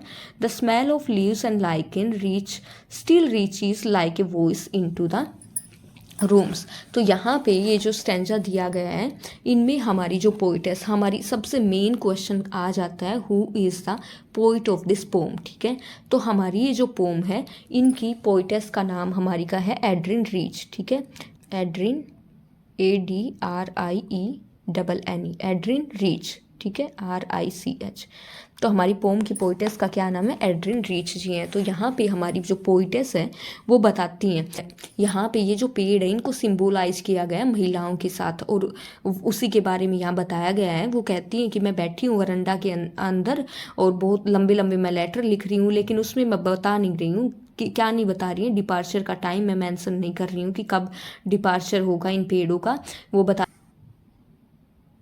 वो बताती हैं कि जो night है वो बिल्कुल fresh है और खुले आसमान में जो चांद है वो चमक रहा है, और कमरों में से पत्ते और काई से पूर्ण जो वनस्पति है उसकी भी गंध की आवाज़ पूरे कमरे तक पहुंच रही है, ठीक है। तो चलो अब एक बार क्वेश्चन देखते हैं, name the poem and the poets. तो ये जो पोम है, पोम का क्या नाम है हमारा, द ट्रीज, ठीक है, और पोइट का क्या नाम है, हमारी पोइटेस है इस पोम की, Adrienne Rich ji. Where is the poet sitting, यहाँ पे पूछा गया है जो हमारी इस पोम में पोइट है वो कहाँ बैठी हैं। आई सिट इनसाइड, देखो यहाँ शुरू की ही लाइन में बताया गया आई सिट इनसाइड कि मैं अंदर बैठी हूँ, तो आंसर क्या होगा, हमारी जो पोम की पोइटेस हैं वो कहाँ पे बैठी हुई हैं, see the poet is sitting inside the house, ठीक है, घर के अंदर।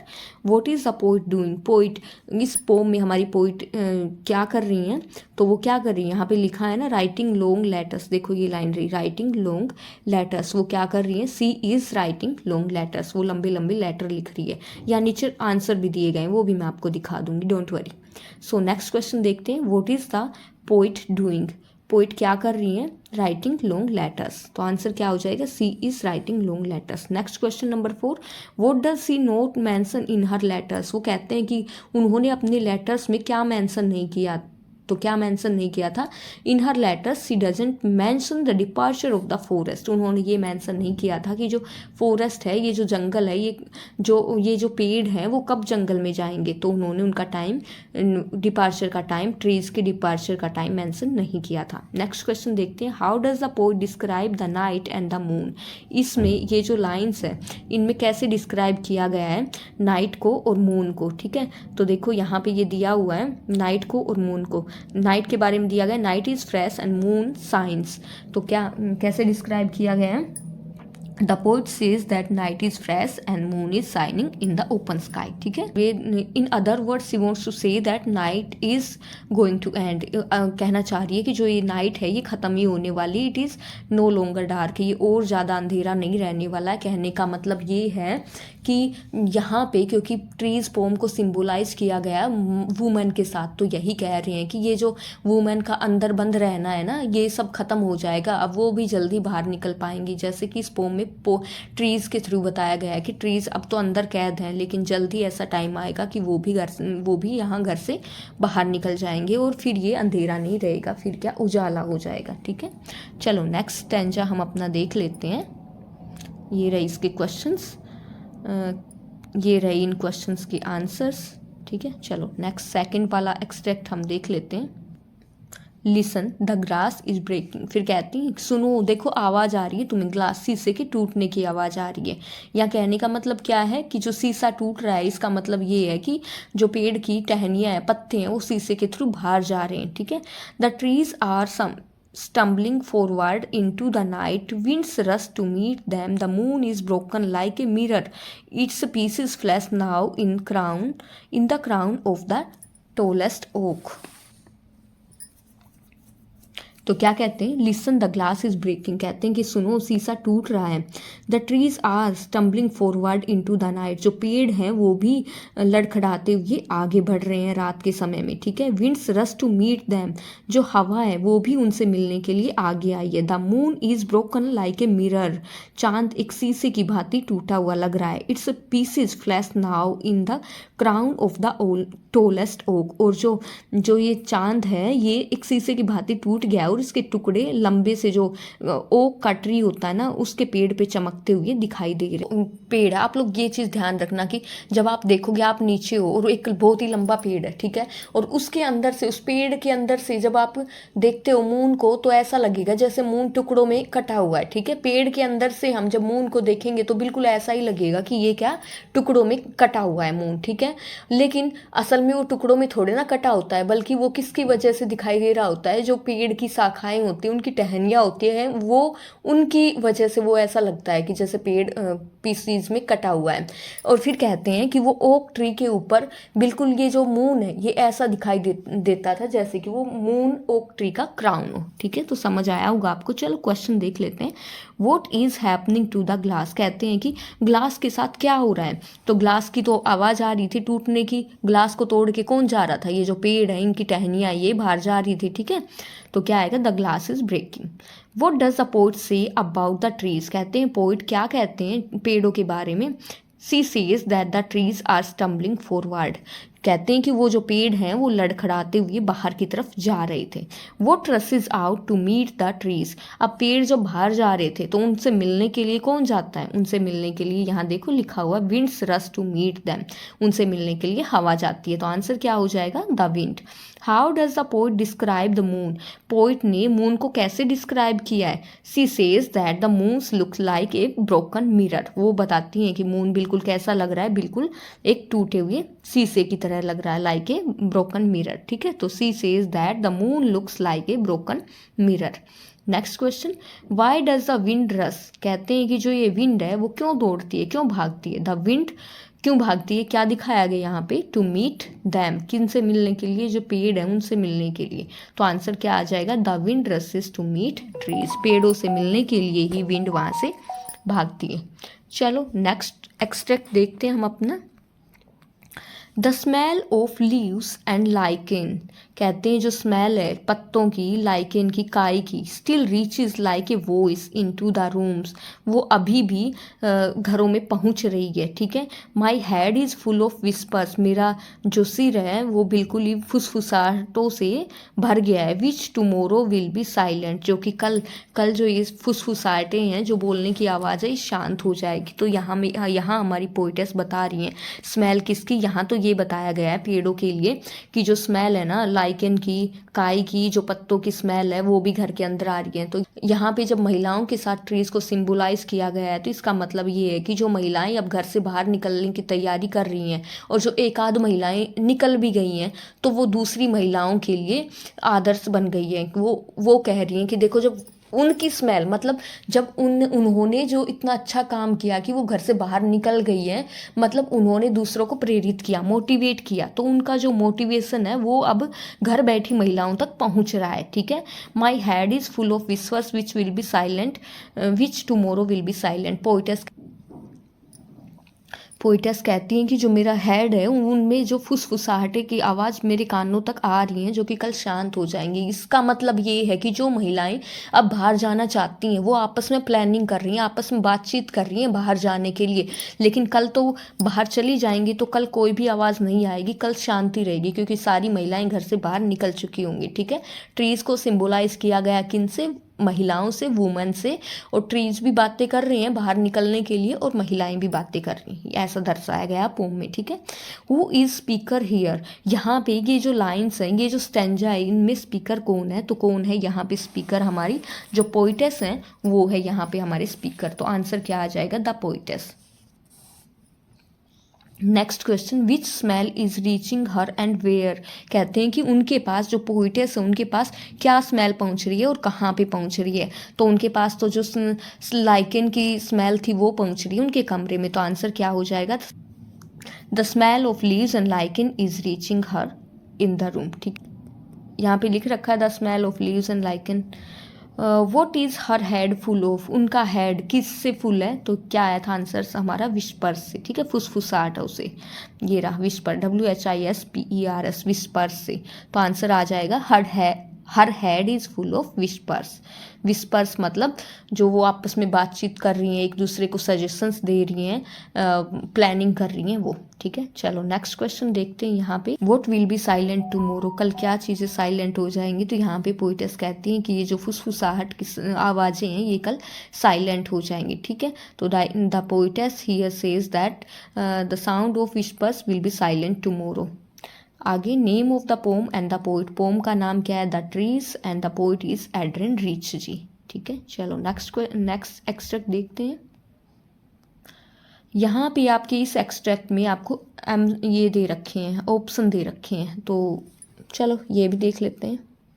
The roots work to distinguish themselves from the cracks in the veranda floor. The leaves strain towards the glass, small twigs tip with exertion, long cramped boughs shuffling under the roof like newly discharged patients. तो यहाँ पे ये लाइनों की हिंदी तो मैंने आपको पहले भी बता दी है कि सब लोग काम कर रहे हैं किसके लिए? बाहर जाने के लिए। उनको बाहर जाना वरंडा के फ्लोर से, उसके लिए जो वो खिड़की से बाहर निकलना चाहते हैं, सब कोशिश कर रहे हैं। कोशिश करते करते वो सख्त भी हो गए हैं, और जो बाहर निकलने के लिए बिल्कुल, कुछ लोग तो ऐसे हो गए हैं जैसे पेशेंट बाहर निकलते हैं तो ऐसे ही वो भी एक्साइटमेंट में बाहर जा रहे हैं, बिल्कुल ऐसे लग रहे हैं जैसे कि वो नींद में हो। चलो अब हम ये क्वेश्चन देखते हैं। What do the roots of the trees do, जो पेड़ की जो रूट्स हैं, जड़ें हैं, वो क्या करने की कोशिश कर रही हैं? तो वो कोशिश तो क्या कर रही हैं? To distinguish themselves from the cracks. तो ये वाला ऑप्शन जिसमें रहेगा वो करेक्ट। तो ये देखो, ये रहा, they are trying to distinguish themselves from the old domestic floors. वो चाहती हैं कि ये जो घर के जो फ्लोर्स हैं दरार युक्त, इनसे वो बाहर निकल जाएं। नेक्स्ट क्वेश्चन, वो do the leaves of the trees do, जो पेड़ों के पत्ते हैं वो क्या कर रहे हैं? लीव्स क्या कर रहे हैं? तो देखो, the leaves strain towards the glass, वो जो पत्ते हैं वो भी ग्लास के थ्रू, ग्लास से बाहर निकलना चाह रहे हैं। तो देखते हैं आंसर कहाँ होगा। They are trying to stretch themselves to the window glass. तो यहाँ पे हमारा ऑप्शन नंबर सी है वो करेक्ट हो जाएगा।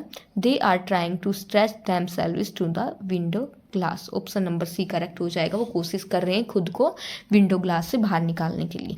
नेक्स्ट देखते हैं question 3, the poetic device of blank has been used in the line. कौन सा पोएटिक डिवाइस इन लाइन में यूज हुआ है? लाइक न्यूली डिस्चार्ज पेशेंट्स, कि बिल्कुल ऐसे लग रहे थे वो कि जैसे कि नए नए पेशेंट डिस्चार्ज हुए हैं हॉस्पिटल से, बिल्कुल ऐसे लग रहे थे। तो कहा गया है इन लाइंस में, ये जो लाइन है इसमें कौन सा यहाँ पे अलंकार है?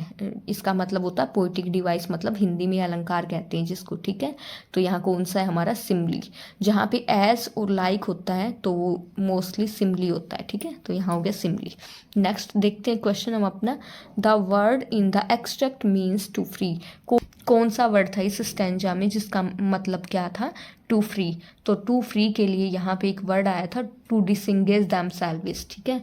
तो यहाँ पे डिसिंगेज रहेगा हमारा correct answer, option number D. चलो 5 देखते हैं। Choose the option that list the statement that is not true.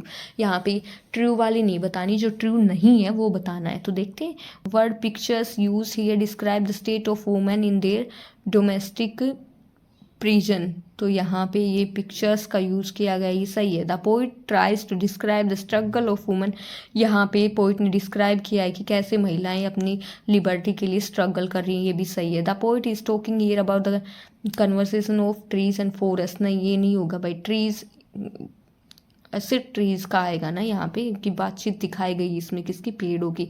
The poet wants to convey that now women want to make their presence felt in the world for man, world of man.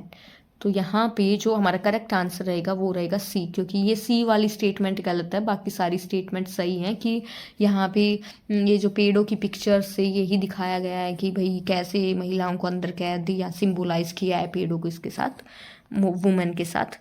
चलो अब next extract देखते हैं। I sit inside, doors open to veranda, writing long letters in which I scarcely mention the departure of the forest from the house. The night is fresh, full moon shines in a sky still open.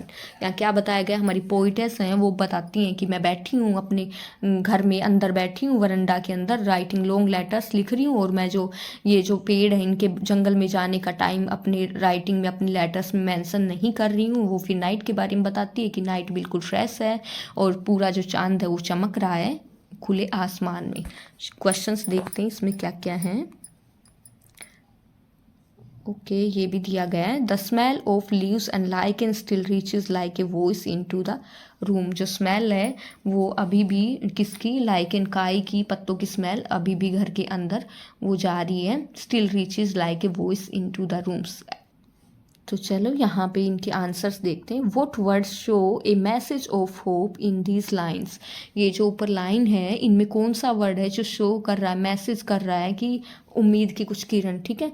The night is fresh, the whole moon shines, the sky is open. तो ये इन सभी के बारे में बताया गया है, ठीक है।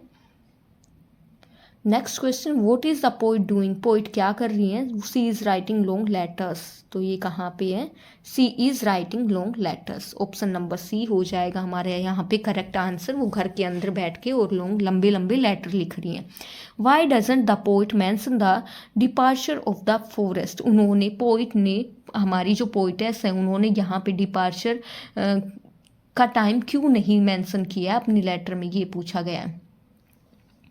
तो चलो आगे आंसर देखते हैं। Because she doesn't want to start a pleasant note, because she doesn't want to start an unpleasant note, because she doesn't want to write a poem about trees, because she doesn't want to write a letter to her friend. तो यहाँ option B रहेगा correct answer. Because she doesn't want to start an unpleasant note, क्योंकि वो नहीं चाहती थी कोई भी अनप्लीजेंट नोट लिखना, इसीलिए उन्होंने डिपार्चर का टाइम नहीं लिखा था। The word blank in this extract is the antonym of close. कौन सा वर्ड है जो कि क्लोज का एंटोनिम है, ठीक है। क्लोज का मतलब होता है बंद करना, तो खोलना मतलब ओपन। तो यहाँ पे ऑप्शन बी हो जाएगा करेक्ट आंसर। चलो नेक्स्ट और लास्ट क्वेश्चन देखते हैं आज की इस वीडियो का, इस पोम का last. Which word in the extract means, कौन सा वर्ड है इस एक्सट्रैक्ट में जिसका मीनिंग ये है, a dry creeping plant that grows on rocks और वॉल्स। जो कि एक ऐसा क्रीपिंग प्लांट है जो कि बड़ा होता है चट्टानों पे और दीवारों पे। तो क्या है ये, लाइकेन। लाइकेन, ऑप्शन ए हमारा यहाँ रहेगा करेक्ट आंसर। सबसे पहले तो हमें एक चीज़ याद रख लेने की, जो भी पोम होगी उनके पोइट का नाम हमें पता होना चाहिए, ये मोस्ट इम्पोर्टेंट में आ जाता है, ठीक है। तो चलो क्वेश्चन देख लेते हैं अब यहाँ पे। The fog comes on little cat feet, it sits looking over the harbour and city on silent haunches and then moves on. ये एक्सट्रैक्ट इतना इंपॉर्टेंट है कि यू कैन सी इन 2011 में 12, 13, 14, 15, 16 इतने बार ये एक्सट्रैक्ट आया हुआ है, ठीक है। तो ध्यान से हम देखेंगे और क्वेश्चंस को सोल्व करेंगे। सबसे पहला question, name the poem and the poet. अब जैसे ही हमने ये लाइंस पढ़ी तो हमें समझ आ गया कि ये कौन सी पोम है, हमारी फोक पोम है। यहाँ पे देखो लिखा हुआ भी है, ठीक है।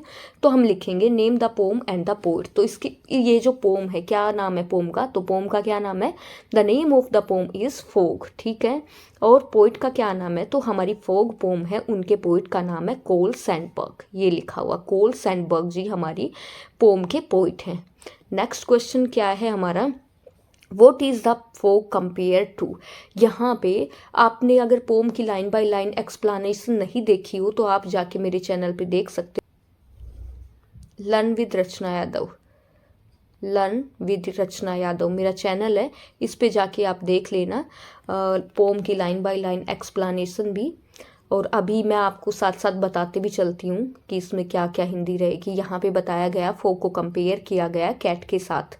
जैसे कि कैट आती है, अपने फर के पैर होते हैं उनके ऊपर आती है, किसी को पता भी नहीं चलता है, वो वहाँ पे बैठ के उसी सेम तरह से जो फोग है वो भी सीटी के ऊपर, हार्बर के ऊपर बैठ के और देख के चली जाती है फोग, और किसी को पता भी नहीं चलता, ये बताया गया है।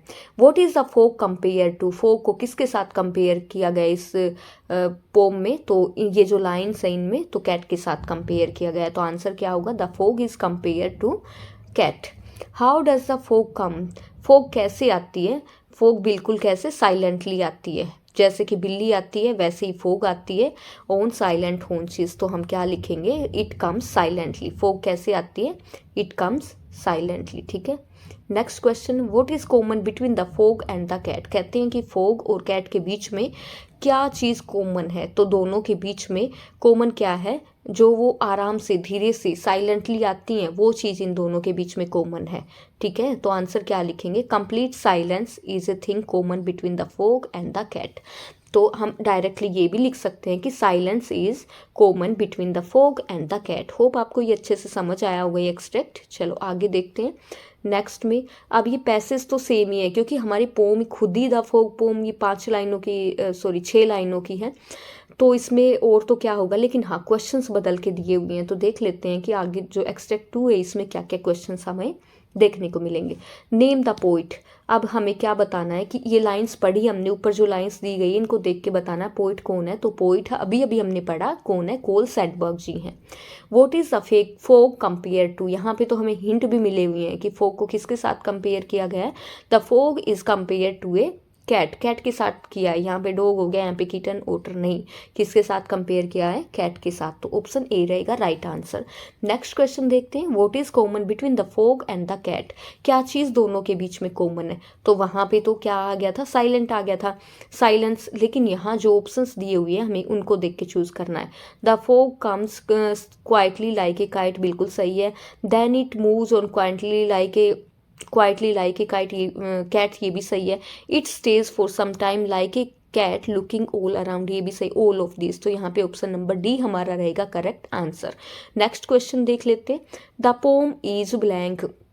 ये जो पूरी पोम है ये हमारी क्या है, तो ये जो पूरी पोम है ये लिखी गई है ब्लैंक वर्स में, तो आ जाएगा यहाँ पे ए ब्लैंक वर्स, ठीक है। तो देखते हैं next question, question number 5, which word in the pome means A port for ships. इस पोम में कौन सा वर्ड है जो कि यूज, जिसका मीनिंग होता है ए पोर्ट फॉर शिप्स, मतलब क्या, बंदरगाह, ठीक है। हिंदी में हम कह सकते हैं बंदरगाह। तो हमारी पोम में ये वर्ड यूज हुआ है हार्बर, ठीक है, हार्बर, बंदरगाह। तो इसका राइट ऑप्शन हमारा क्या रहेगा, ऑप्शन नंबर बी हमारा होगा correct answer.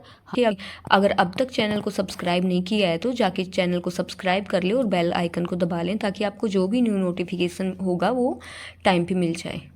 Belinda lived in a little white house with a little black kitten and a little grey mouse and a little yellow dog and a little red wagon and a really truly little pet dragon। यहाँ पे कहा गया है कि Belinda रहती थी एक white house में, रहती थी सफ़ेद कलर के घर में रहती थी, उसके साथ एक कैट रहती थी, एक ग्रे कलर का माउस रहता था, येलो कलर का डॉग रहता था और रेड कलर का वैगन रहता था। और वैगन मतलब एक गाड़ी, ठीक है, और एक पेट कौन था, ड्रैगन रहता था यहाँ पे, ठीक है। तो यहाँ पे क्वेश्चन किए गए हैं, where did Belinda live, Belinda कहाँ पे रहती थी। तो बेलिंडा कहाँ पे रहती थी, in a little white house. यहाँ पे फर्स्ट लाइन में ही दिया गया है कि बेलिंडा कहाँ रहती थी, in a little white house. What does the colour of the kitten, यहाँ पे पूछा गया है जो किटन थी बेलिंडा के साथ रहती थी उसका कलर कैसा था, तो आंसर क्या होगा, the colour of kitten was black. कैसे कलर की थी किटन, ब्लैक कलर की थी। Apart from the kitten which other animal lived with her, अब कह रहे हैं कि आप लोग छोड़ दो किटन को, इसके अलावा और कौन कौन से एनिमल थे जो बेलिंडा के साथ रहते थे, तो कौन था, माउस था, डॉग था और कौन था, ड्रैगन था। ये 3 एनिमल और रहते थे बेलिंडा के साथ, बेलिंडा के घर में। ठीक है, नेक्स्ट क्वेश्चन हमारा question number 4, give a pair of rhyming words, यहाँ पे बताना राइमिंग वर्ड्स का एक पेयर बताना, मतलब कौन कौन से यहाँ पे आपको राइमिंग वर्ड लग रही हैं। तो देखो हाउस सेम राइमिंग है, house mouse same as it is हो गया ना, हाउस माउस। ठीक है, आगे देखो वैगन ड्रैगन, वैगन ड्रैगन, ये भी क्या हो गया, सेम राइमिंग हो गया। अब यहाँ ना एक चीज़ होती है कि अगर आपसे पूछ लिया जाए कि ये हमारी पोम है इसकी राइमिंग स्कीम क्या है, तो अगर देखो आपके पास ये 4 लाइन, यहाँ पे देखो आपके पास ये 4 लाइंस दी गई हैं और इन्हीं में से पूछ लिया गया है कि ये जो आपके पास पैसेज दिया गया है इसकी राइमिंग स्कीम क्या है इस स्टैंजा की, तो आप क्या बताओगे। देखो हाउस के लिए राइमिंग स्कीम कैसे देते हैं, जो सेम तरह से सेम राइमिंग वाले शब्द होते हैं उनको ए दे देते हैं। ठीक है, हाउस देना, तो यहाँ पे हाउस को मैंने दे दिया ए राइमिंग। ठीक है, माउस, अब माउस भी हाउस की तरह ही सेम बोला जा रहा है तो इसको भी मैंने दे दिया ए। और अब देखो वैगन, अब भाई हाउस और माउस से तो अलग इसकी राइमिंग आ रही है, सेम नहीं आ रही है, तो इसको हम दे देंगे बी।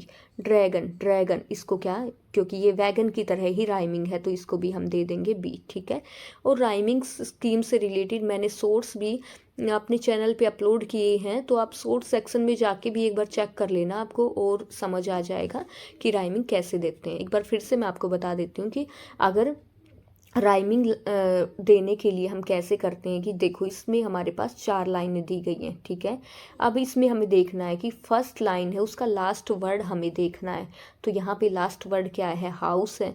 जब एक तरह से बोले जाने, सबसे शुरू हम किससे करते राइमिंग देने में, ए से स्टार्ट कर देते, हाउस है यहाँ। तो अब क्योंकि माउस सेम तरह से ही बोला जा रहा है, सेम राइमिंग है, तो इसको भी हम सेम ही देंगे, ए ही देंगे। वैगन, अब ये हाउस और माउस से मिल नहीं रहा है तो इसको हम क्या राइमिंग देंगे, बी दे देंगे। ड्रैगन, ये भी हाउस और माउस से तो मिल नहीं रहा है लेकिन वैगन से मिल रहा है, ड्रैगन वैगन, तो यहाँ क्या बी दे देंगे राइमिंग। ठीक है, तो इस पैसेज की राइमिंग क्या हो गई, ए बी बी।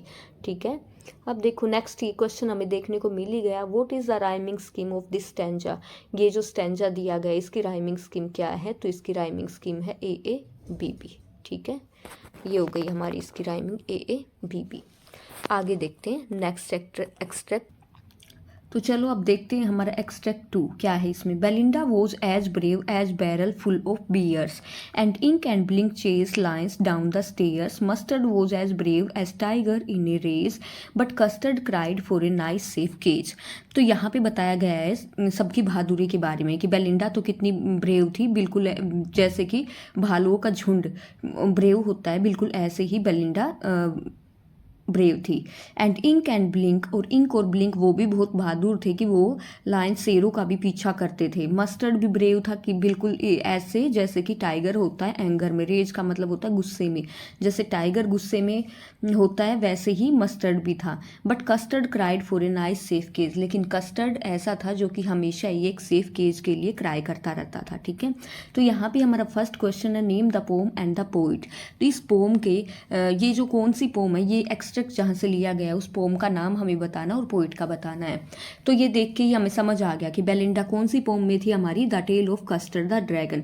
तो पोइट हमारी पोम का क्या नाम हो गया, tale of Custard the dragon and the poet. और पोइट कौन है इस पोम के, तो हमारी इस पोम के पोइट हैं ओगडन नेस्ची। ठीक है, how is Belinda described in the passage, इस पैसेज में बेलिंडा को कैसे डिस्क्राइब किया गया है। तो बेलिंडा को तो बताया गया है कि वो बहुत ही बहादुर थी। ठीक है, यही तो बताया गया है कि Belinda was as brave as barrel full of bears, कि बेलिंडा इतनी ब्रेव थी जैसे कि भालुओं का झुंड होता है। She claimed herself to be brave, वो खुद को क्लेम करती थी कि वो क्या है, बहुत ही बहादुर है। इसके आंसर्स नीचे आपको मिल जाएंगे, ठीक है। अभी मैं आपको आंसर बता रही हूँ, लेकिन आप अगर देखना चाहो तो नीचे इसके आंसर्स भी दिए हुए हैं। How did Ink and Blink show their strength, कहते हैं कि इंक और ब्लिंक अपनी स्ट्रेंथ कैसे दिखाते थे। तो यहाँ पे लिखा हुआ है कि इंक और Blink chase lions down the stairs. तो आंसर क्या होगा, they chase lions down the stairs. क्या होगा answer, they chased lions down the stairs, कि वो शेरों का भी पीछा कर लेते थे। Next question 4, how did Mustard show his bravery, Mustard अपनी ब्रेवरी कैसे शो करता है, मस्टर्ड कितना ब्रेव था। तो इसमें आंसर दिया गया है he was as brave as a tiger in a rage. कितना ब्रेव था, तो हम ये डायरेक्ट लिख देंगे he was as brave as a tiger in a rage, कि वो इतना ब्रेव था जैसे कि एक टाइगर होता है गुस्से में, गुस्से में टाइगर जितना खतरनाक होता है इतना ही खतरनाक कौन था, मस्टर्ड था। Next question number 5, how brave is Belinda. ये वापस से वही क्वेश्चन है, रिपीट हुआ है, जो सेकंड वाला क्वेश्चन है सेम वही पूछा गया है, ठीक है। तो how brave is Belinda, Belinda कितनी ब्रेव थी, तो बेलिंडा तो as brave as barrel full of bears, Belinda तो इतनी ब्रेव थी जैसे कि बैरल फुल ऑफ बियर्स, ठीक है। तो ये हो जाएगा हमारा answer. Who chase the Lions down the stairs, इस पैसेज में से किसी भी तरह से क्वेश्चन बन सकते हैं, तो यही क्वेश्चन की लैंग्वेज बदल दी गई, आंसर तो वही रहेगा। इसमें पूछा गया who chase the Lions down the stairs, कि कौन थे जो कि शेरों का पीछा करते थे डाउन द स्टेयर्स, तो कौन थे, यहाँ पे नाम दिया गया है इंक एंड ब्लिंक। तो क्या रहेगा आंसर हमारा, इंक एंड ब्लिंक, ठीक है। इंक एंड ब्लिंक यही थे जो कि लायंस का पीछा करते थे। Next question 7, vote does custard keep crying for, custard किसके लिए हमेशा रोता रहता था, तो कस्टर्ड तो नाइस सेफ केज के लिए रोता रहता था, वो हमेशा ही चाहता था कि उसे कुछ सेफ सा केज मिल जाए और वो जाके उसमें बैठ जाए। तो ये होगा हमारा answer, Custard cries for nice safe cage, Custard किसके लिए रोता है, केज के लिए। Next question, what is the quality of Mustard, ये देखो यहाँ पे ना आंसर भी दिए हुए इनके, आप देख लेना वो। तो next question, what is the quality of mustard, mustard की क्या क्वालिटी थी, मस्टर्ड की क्वालिटी हमारे इस पैसेज में दी गई है कि Mustard was as brave as a tiger in a rage, की मस्टर्ड इतना ब्रेव था जैसे कि कोई टाइगर होता है गुस्से में, एंगर में जितना टाइगर होता है वैसे ही। तो यहाँ पे देखो Mustard is as brave as an enrage tiger. Next question देखते हैं, find from the stanza word which mean the same as, हमें इस स्टैंजा में से वर्ड्स ढूंढने हैं जिनका मतलब ये सेम हो। फॉलोड मतलब पीछा करना, एंगर गुस्सा, तो ये हमारे पैसेज में कौन से वर्ड आए थे, तो मैंने आपको अभी भी बताया था कि एंगर बताया था ना, रेज का मतलब मैंने बताया था RAGE, तो ये हो जाएगा इसका आंसर एंगर का। तो क्या, एंगर का मतलब गुस्सा होता है, रेज का मतलब गुस्सा होता है, ठीक है। फॉलोड का मतलब होता है पीछा करना, किसी का पीछा करना। तो हमारे पैसेज में एक लाइन आई थी कि इंक और Blink chase lions down the stair, chased मतलब पीछा करते थे इंक और ब्लिंक लाइन्स का, तो चेज्ड हो जाएगा हमारे ये आंसर, CHASED। फॉलोड का क्या हो जाएगा, चेज्ड, चेज्ड मीन्स पीछा करना, एंगर मीन्स गुस्सा। चलो नेक्स्ट एक्सट्रैक्ट देखते हैं हम अपना, Belinda पेल्ड and cried help help, Belinda पीली पड़ गई और हेल्प हेल्प चिल्लाई, ये कब होता है, जब इनके घर में एक डाकू घुस जाता है तभी तो होता है ना ये सब।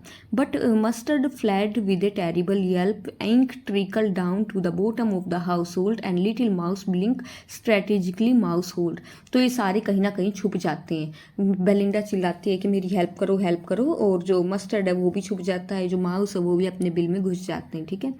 Why did Belinda cry for help, अब कहते हैं बेलिंडा हेल्प के लिए क्यों चिल्लाई थी, क्योंकि एक पायरेट उनके घर में आ गया था इसीलिए चिल्लाई थी। तो आंसर क्या होगा, she cried for help because a pirate had broken into her house, क्योंकि एक पायरेट, एक डाकू उनके घर में, एक लुटेरा उनके घर में घुस गया था, इसीलिए वो क्या चिल्लाई थी, हेल्प हेल्प चिल्लाई थी, ठीक है। Next question, next second question देखते हैं, how did Ink behave, Ink ने कैसा बिहेव किया जब वो वहाँ पे पायरेट उनके घर में घुस जाता है। तो इंक क्या करता है, Ink trickle down to the bottom of the household, Ink वहाँ से भाग लेता है, कहाँ, घर के सबसे नीचे की तलहटी में वो भाग के छुप जाता है, ठीक है।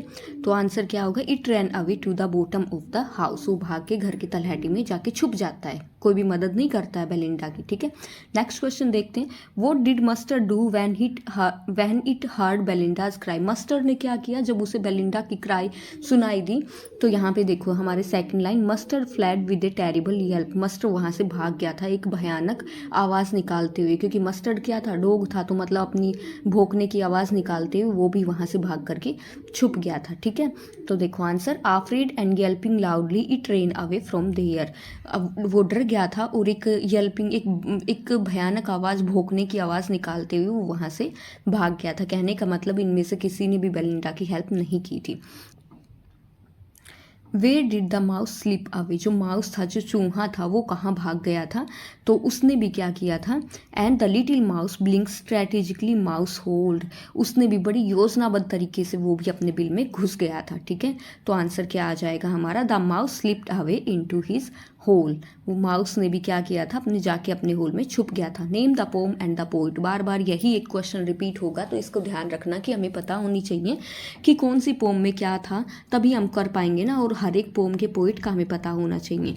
तो हमारी पोम कौन सी है, the tale of Custard the dragon. और हमारी इस पोम के जो पोइट हैं वो कौन है, ओगडन नेस्ची हैं, ठीक है। तो ये याद रखना। नेक्स्ट एक्सट्रैक्ट हम अपना देखते हैं। यहाँ पे सारे जो इंपॉर्टेंट एक्सट्रैक्ट है वो मैं आपको यहाँ पे करा रही हूँ, ठीक है। और इनमें से बाकी क्वेश्चंस इसी टाइप से आपके एग्जाम में पूछे जाएंगे। तो चलो नेक्स्ट देख लेते हैं।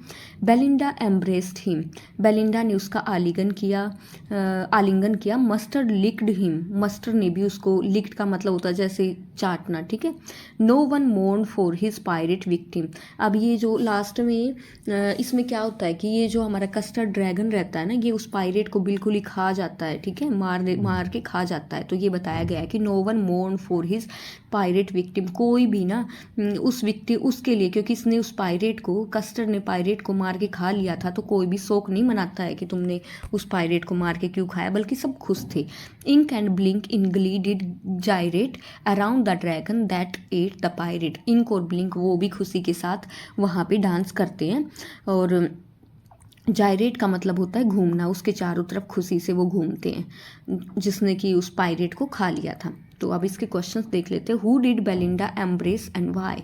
कहते हैं कि ये जो बेलिंडा थी, इसने किसका आलिंगन किया और क्यों आलिंगन किया। तो इसने आलिंगन किया था किसका, कस्टर्ड द ड्रैगन का। और क्यों किया था, क्योंकि उसने उसकी मदद की थी। जब डाकू घर में घुस गया था तो सिर्फ कस्टर्ड ही था जिसने कि बेलिंडा की मदद की थी, ठीक है। तो आंसर ये होगा, बेलिंडा एम्ब्रेस्ड हर पेट ड्रैगन। उसने किसका आलिंगन किया, अपने पेट ड्रैगन कस्टर्ड का, ठीक है। Because he had killed the pirate and saved all of them. क्योंकि वही था जिसने कि उस डाकू को मार गिराया था और उन सबको उस डाकू से बचा लिया था, ठीक है। नेक्स्ट देखते हैं। What did Ink Blink and Mustard do. Ink Blink और मस्टर्ड ने क्या किया था, तो यहाँ पे देखो, Ink Blink in glee did gyrate. Ink और ब्लिंक तो खुशी से उसके चारों तरफ घूमने लग गए थे। और जो मस्टर्ड था, मस्टर्ड लिक्ड हिम। मस्टर्ड ने उसको, मस्टर्ड नाम का जो डॉग था, उसने चाटना शुरू कर दिया था, ठीक है। तो आंसर क्या होगा, मस्टर्ड लिक्ड कस्टर्ड। मस्टर्ड ने तो कस्टर्ड को चाटना शुरू कर दिया था। While the other two started dancing round him in joy. और बाकी जो दो थे, इन्होंने, इंक और ब्लिंक ने उसके चारों तरफ खुशी से चक्कर लगाने शुरू कर दिए थे, नाचना शुरू कर दिया था। What was the reason for their glee. उनकी ग्ली का मतलब होता है हैप्पीनेस। उनकी खुशी के पीछे रीजन क्या था, क्यों वो सब इतने खुशी थे।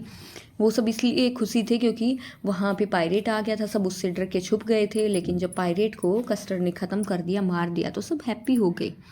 तो आंसर क्या आएगा, they were greatly delighted because the horrible looking pirate had been killed by Custard. हम इसको शॉर्ट में भी बना के लिख सकते हैं कि because custard had killed the pirate, ठीक है, क्योंकि कस्टर्ड ने पायरेट को किल कर दिया था। Name the poem and it's port. ये तो बार बार मैं नहीं रिपीट करूँगी, वही क्वेश्चन है। What do mourn and gyrate mean. अब कहते हैं कि ये जो मोर्न वर्ड है हमारा और जायरेट है, मोर्न का मतलब होता है शोक मनाना और जायरेट का मतलब होता है घूमना, ठीक है। तो कहते हैं इनका इंग्लिश में हमें वर्ड बताना इनके लिए। तो मोर्न का मतलब तो होता है ग्रीव्ड, शोड, सैडनेस, ठीक है। मोर्न मतलब शोक मनाना, क्योंकि वो मर गया था तो इसलिए उसके लिए दुख प्रकट करना, ग्रीव्ड, ठीक है। और जो हमारा जायरेट है, जायरेट का मतलब होता है to move around in circles, कि सर्कल्स में उसके चारों तरफ घूमना, मूव करना। Is that clear. तो चलो अब हम देखते हैं अपना नेक्स्ट एक्सट्रैक्ट। जो कि ये रहा। Suddenly they heard a नेस्टी sound. फिर क्या हुआ, अचानक से उन्हें एक नेस्टी का मतलब एक बुरी सी भयानक सी आवाज़ सुनाई दी। And Mustard growled and they all looked round. Mustard गुर्राया, जैसे डॉग गुर्राते हैं वैसे गुर्राया। And they all looked around, और उन सब ने अपने चारों ओर देखा। Meowch cried Ink and ouch cried Belinda. जो वो इंक था, इंक ने आवाज़ निकाली मियाओं की, एंड बेलिंडा ने क्राई किया ओ की आवाज़ निकाली किसने, बेलिंडा ने। For their was a pirate, क्यों, क्योंकि वहाँ पे एक लुटेरा आ गया था। क्लाइंबिंग इन द विंडा, विंडा का मतलब यहाँ पे विंडो, ठीक है, राइमिंग देने के लिए यहाँ पे विंडा यूज़ कर दिया। विंडा कोई वर्ड नहीं होता है, विंडा मीन्स विंडो। जो कि कहाँ, विंडो पे चढ़ रहा था। Pistol in his left hand, उसकी लेफ्ट हैंड पिस्तौल थी।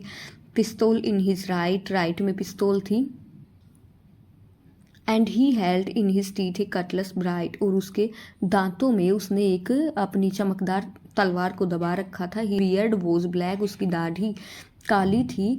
और उसकी वन लेग वॉज वुड, उसकी एक टांग लकड़ी की थी। It was clear that the pirate meant no good, और ये क्लियर था कि उस डाकू का इरादा कुछ अच्छा नहीं था, क्योंकि अच्छा इरादा होता तो वो थोड़ी ना विंडो से आता, बल्कि कहाँ से आता, वो तो मेन डोर से आ सकता था। तो यहाँ आपके ना ये ऑप्शनल दे रखे हैं कि इसमें ऑप्शन दिए हुए हैं और आपको उनमें से चूज़ करना है। ये आपके लिए और भी ज़्यादा ईजी हो जाते हैं। वैसे तो सारे ईजी हैं, लेकिन ऑप्शन में आप लोग और ज़्यादा अच्छे से कर सकते हो। तो यहाँ देखो, choose the option that list statement which tells us what नेस्टी sound Belinda and her pets heard. यहाँ बताना है, ये बताना है कि क्या आवाज़ बेलिंडा ने और उसके जो वो पेट्स थे उन्होंने क्या नेस्टी साउंड, कौन सी बुरी आवाज़ उन्होंने सुनी थी। तो यहाँ पे ऑप्शन दिए गए, they hear the sound of someone talking, नहीं भाई, किसी की बात करने की आवाज़ नहीं सुन रही थी उन्होंने। They hear the sound of someone's foot steps, नहीं, फुट स्टेप्स की भी नहीं थी। They hear the sound of someone climbing in through the window, तो ऑप्शन सी हमारा रहेगा करेक्ट आंसर। कि उन्हें आवाज़ आ रही थी, किसकी आवाज़, उन्हें मतलब पता चल रहा था कि कोई है जो कि विंडो के थ्रू वहाँ पे चढ़ रहा था। तो यहाँ पे हमारा ऑप्शन सी रहेगा करेक्ट आंसर। नेक्स्ट क्वेश्चन देखते हैं, what did pirate have with him, pirate के पास क्या था उसके पास। तो उसके तो दोनों हाथों में तो पिस्तौल थी और दांतों में उसने चमकदार तलवार को दबा के रखा था। तो देखते हैं ऑप्शन में, he had 2 pistols, 1 in each hand, ये बिल्कुल सही बात है। He held a small sword between his teeth, ये भी बिल्कुल सही है कि उसके पास एक तलवार थी। तो हमारा ऑप्शन नंबर सी होगा यहाँ पे correct answer. Both A and B, कि ये जो ए है और बी है दोनों ही करेक्ट आंसर है। और डी ऑप्शन में दिया गया है नाइदर ए नोर बी, कि ना तो ए ना तो बी, तो ये तो गलत हो जाएगा। तो सही आंसर हमारा क्या रहेगा, ऑप्शन नंबर सी। चलो नेक्स्ट क्वेश्चन देख लेते हैं। What was wrong with one leg, उसकी एक टांग के साथ क्या था। तो यहाँ हमारी पोम में बताया गया कि एक टांग उसकी किसकी बनी थी, it was made of would, वो लकड़ी की बनी हुई थी उसकी एक टांग, ठीक है। Give the name of the poet, अब तो देखो आपको हिंट भी मिल गया, इतनी बार हमने रिपीट कर लिया तो होप आपको तो याद हो गया होगा। तो कौन थे इस पोम के पोइट, ओगडन नेस्टी थे, ठीक है। ए ऑप्शन रहेगा यहाँ पे correct answer. Next question, what do you mean by the word नेस्टी, नेस्टी word का यहाँ पे मतलब क्या है। तो नेस्टी का मतलब एक बुरी सी आवाज़, मतलब नॉट प्लीजेंट, ठीक है, एक बेकार सी आवाज़ उनको सुनाई दे रही थी, that means नेस्टी means not pleasant. अब देखते हैं हम अपना नेक्स्ट एक्सट्रैक्ट, उसमें क्या है, देखो। Belinda paled and she cried, help, help, but Mustard fled with a terrible yelp. Ink trickled down to the bottom of the household, and Little Mouse blinked strategically mousehold, but up jumped Custer, snorting like an engine, clashed his tail like irons in a dungeon. With a clatter and a clank and a jangling squirm, he went at the pirate like a robin at a worm.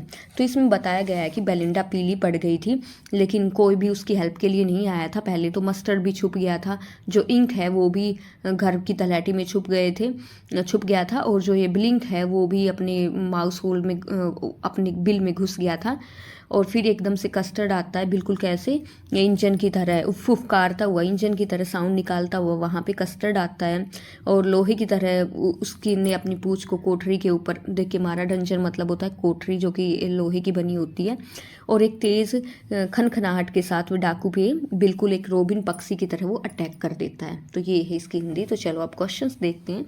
Why did Belinda cry for help, Belinda help के लिए क्यों चिल्लाई, क्योंकि उनके घर में एक pirate घुस गया था। तो आंसर क्या होगा हमारा, ये सारे देख लो एक बार। तो भाई मैं आपको आंसर बता रही हूँ, because a pirate had broken into her house, क्योंकि एक पायरेट उनके घर में घुस गया था। आंसर तो हमें पता ही, इतने सारे क्वेश्चंस कर लिए हैं, तो अब हम डायरेक्ट आंसर ही देखेंगे ना, जो आंसर होगा उसी पे टिक करेंगे। तो क्या, क्योंकि एक पायरेट उनके घर में घुस गया था इसीलिए बेलिंडा चिल्लाई थी। What did Mustard, Ink and Blink do, Mustard ने, इंक ने और ब्लिंक ने क्या किया था। They cried for help, they help Belinda in catching the pirate, they all ran away in fear at the sight of the pirate, they all together flew at the pirate। नहीं भाई, वो सारे छुप गए थे और उनमें से किसी ने भी बेलिंडा की हेल्प नहीं की थी, ना मस्टर्ड ने, ना इंक ने और ना ब्लिंक ने। वैसे तो वो ये कहते रहते हैं कि हम तो बड़े बहादुर है, लेकिन जब संकट का समय आता है तो ये तीनों छुप जाते हैं। तो ऑप्शन सी हमारा यहाँ पे रहेगा correct answer. Next question that we have, what did Custard do. अब बताते हैं कि कस्टर्ड ने क्या किया था। तो कस्टर्ड ने, he too run away in fear like other pets of Belinda. नहीं, ऐसा बिल्कुल भी नहीं हुआ था, बल्कि कस्टर्ड ने तो उसके ऊपर अटैक किया था। He at once flew at the pirate as does a robin at a worm, उसने बिल्कुल वैसे ही पायरेट के ऊपर अटैक किया था जैसे कि रोबिन पक्षी एक कीड़े के ऊपर अटैक करता है। ठीक है, तो ये बिल्कुल सही है, बी ऑप्शन हमारा। He started crying for help, ये भी गलत है। नन ऑफ दीज थ्री, ये भी गलत है। तो ऑप्शन बी हमारा यहाँ पे रहेगा करेक्ट आंसर, कि वो बिल्कुल रोबिन पक्षी की तरह अटैक करने के लिए टूट पड़ा था। नेक्स्ट देखते हैं हम question number 4। Choose the option that list the set of statement that are not true according, ये गिवन पैसेज के अकॉर्डिंग जो भी बातें ट्रू नहीं हैं वो हमें यहाँ पे टिक करनी है। ठीक है, Blink went pale with fear on seeing the pirate, Blink बिल्कुल पीला पड़ गया था पायरेट को देख के। तो ये तो गलत है, क्योंकि पायरेट को देख के जो पीली पड़ी थी वो कौन थी, वो तो थी बेलिंडा। जो गलत होगा उस पर हम रोंग टिक करेंगे, और जो सही होगा उस पर सही टिक कर देंगे। ठीक है, the little mouse hide himself in his hole, ये सही है कि जो चूहा था वो अपने होल में छिप गया था। Belinda fort with the pirate bravely, तो ये गलत है, बेलिंडा ने कोई उसके साथ पायरेट के साथ बहादुरी के साथ नहीं लड़ी थी। इंक वो स्नोटिंग लाइक एन इंजन, इंक स्नोट कर रहा था बिल्कुल इंजन के जैसे। नहीं भाई, इंजन के जैसे जो स्नोट कर रहा था वो इंक नहीं था, बल्कि कौन था, कस्टर्ड द ड्रैगन था। तो ये 4 वाला नंबर भी हमारा गलत हो गया। Custard jumped up at the pirate, yes Custard ने जंप किया था पायरेट के ऊपर। The dragon twisted his tail angrily here and there, जो ड्रैगन था उसने अपनी टेल को घुमाया था यहाँ वहाँ, बिल्कुल किसकी तरह घुमाया था, आयरन जो डंजन पे देख के मारा था लोहे की तरह। ठीक है, तो ये स्टेटमेंट भी हमारी सही होगी। तो जो स्टेटमेंट हमारी गलत है वो है 1, 3 और नंबर 4 वाली। तो ये जो आंसर जिसमें भी होगा वो हमारा रहेगा करेक्ट आंसर। तो देख लेते हैं इनमें 1, 3, 4, जो हमारा ऑप्शन नंबर डी है इसमें ये सारे दिए गए हैं 1, 3 और 4। तो ऑप्शन नंबर डी यहाँ पे रहेगा हमारा करेक्ट आंसर। नेक्स्ट क्वेश्चन हम अपना देख लेते हैं। विच word in the stanza means with a specific purpose, इस स्टैंजा में कौन से वर्ड का मीनिंग है विद ए स्पेसिफिक पर्पज, की अपने एक उद्देश्य के लिए, बिल्कुल अपने एक स्पेसिफिक पर्पज के लिए। तो कौन सा वर्ड है इसके लिए, स्ट्रैटेजिकली, जो कि किसने किया था हमारी इस पैसेज में ये सब किसने किया था, स्ट्रैटेजी बना के। तो वो किया था माउस ने, कि वो उसने एक स्ट्रैटेजी बना के और वो अपने बिल में छुप गया था। तो ये हमारा रहेगा आंसर ऑप्शन नंबर ए। ठीक है, तो हमारी अब जो ये पोम है the tale of Custard the dragon, इसके जो इम्पोर्टेंट आपके एक्सट्रैक्ट हैं वो सारे आ चुके हैं फॉर एन ग्रेगरी। ठीक है, ये हमारी पोम है, इसमें से ये एक्सट्रैक्ट दे दिया जाता है, कुछ क्वेश्चंस दे दिए जाते हैं। तो जो इम्पोर्टेंट एक्सट्रैक्ट है हमारा वो मैं आपको कराती हूँ, आपको अच्छे से समझ आएगा। तो चलिए स्टार्ट करते हैं वीडियो को। Tell a young man thrown into despair by those honey coloured ramparts at your ear, love you for yourself alone and not for your yellow hair. तो ये जो एक्सट्रैक्ट दिया गया है इसी में से ये हमारे 5 क्वेश्चंस दिए गए हैं और हमें इनका आंसर लिखना है। ठीक है, तो फर्स्ट थिंग तो आपको सारी पोम्स का नाम, पोइट का नाम पता होना चाहिए। एक 2 या फिर 1 नंबर यहाँ से कंफर्म आएगा, ठीक है। स्टेंजा है, ये भी हमारे एग्जाम में ज़रूर आता ही आता है। एक स्टेंजा तो हमारी पोम में से आता है और एक बुक है फर्स्ट फ्लाइट, उसमें से उसके जो चैप्टर्स हैं उसमें से आता है। तो 5 नंबर कंफर्म है आपके, ठीक है। तो चलिए देखते हैं question number first, name the pome. अब इसमें पूछ लिया नेम द पोम कि इस पोम का नाम क्या है। कई बार ये दोनों साथ में पूछ लेते हैं, ये question name the poem and the poet, और कई बार अलग अलग भी पूछ लेते हैं कि एक क्वेश्चन में पूछ लिया नेम द पोम और दूसरे में पूछ लिया नेम द पोइट। तो हमें ये पता होना चाहिए।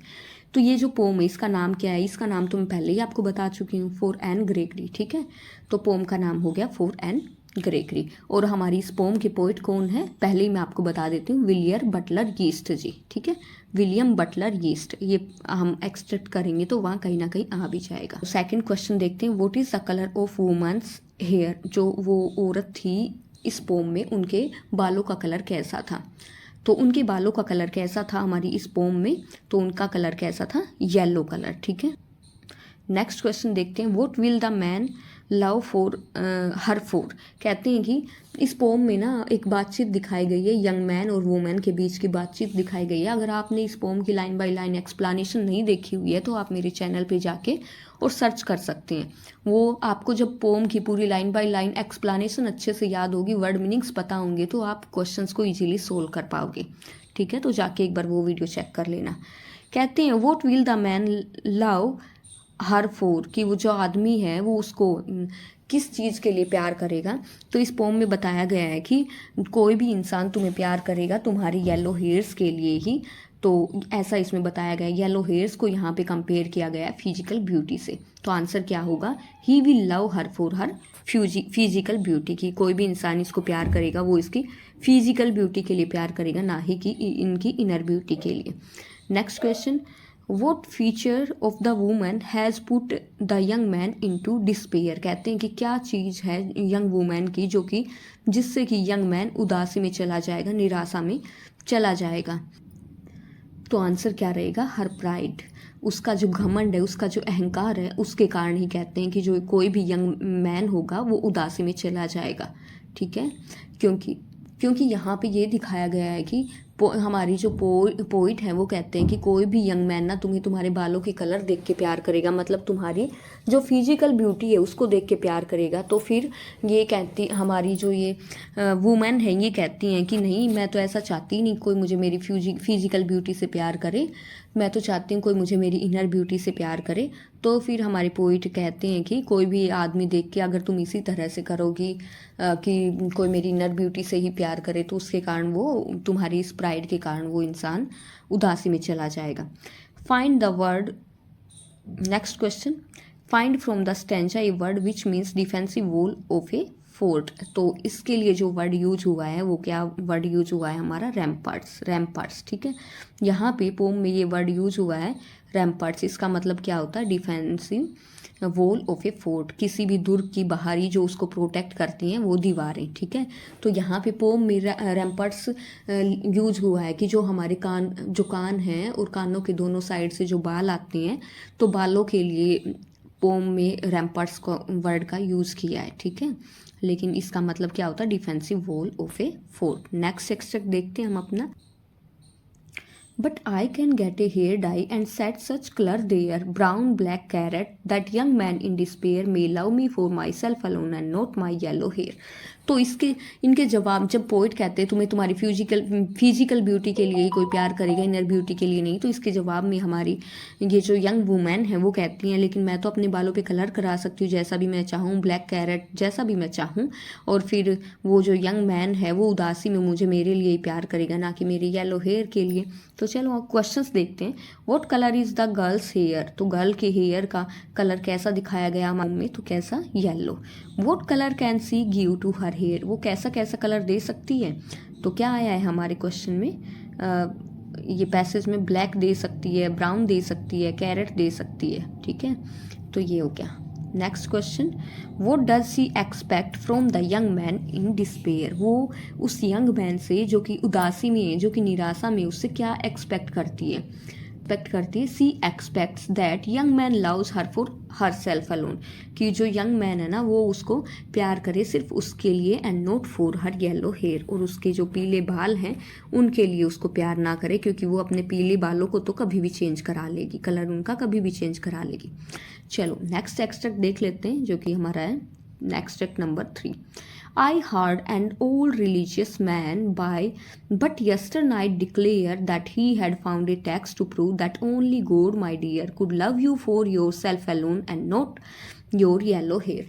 तो यहाँ फिर हमारे जो ये यंग मैन है वो हमारी यंग वुमेन को बताते हैं कि मैंने ना कल ही नाइट में एक धार्मिक व्यक्ति थे, उनको एक धार्मिक आदमी को डिक्लेयर करते हुए सुना था कि उन्होंने एक किताब ढूंढ ली है जो कि ये सिद्ध करती है कि सिर्फ भगवान ही ऐसे हैं जो कि तुम्हें तुम्हारी इनर ब्यूटी के लिए प्यार करे, वरना इस दुनिया में कोई भी ऐसा इंसान नहीं है जो कि तुम्हें तुम्हारी इनर ब्यूटी के लिए प्यार करे, बल्कि सब इंसान ऐसे हैं जो कि तुम्हें सिर्फ तुम्हारी आउटर ब्यूटी के लिए ही प्यार करते हैं, इनर ब्यूटी के लिए कोई तुम्हें प्यार नहीं करेगा। ठीक है, तो चलो यहाँ पे देखते हैं हमारा फर्स्ट क्वेश्चन जो कि है नेम द पोम। यहाँ पे पोम का नाम बताना है, तो पोम का नाम क्या है हमारा, for Anne Gregory, for Anne Gregory. तो ये आप ध्यान रख लेना, एन ग्रेगरी, GREGORY। ठीक है, और पोइट कौन है, विलियम बटलर यीस्ट जी।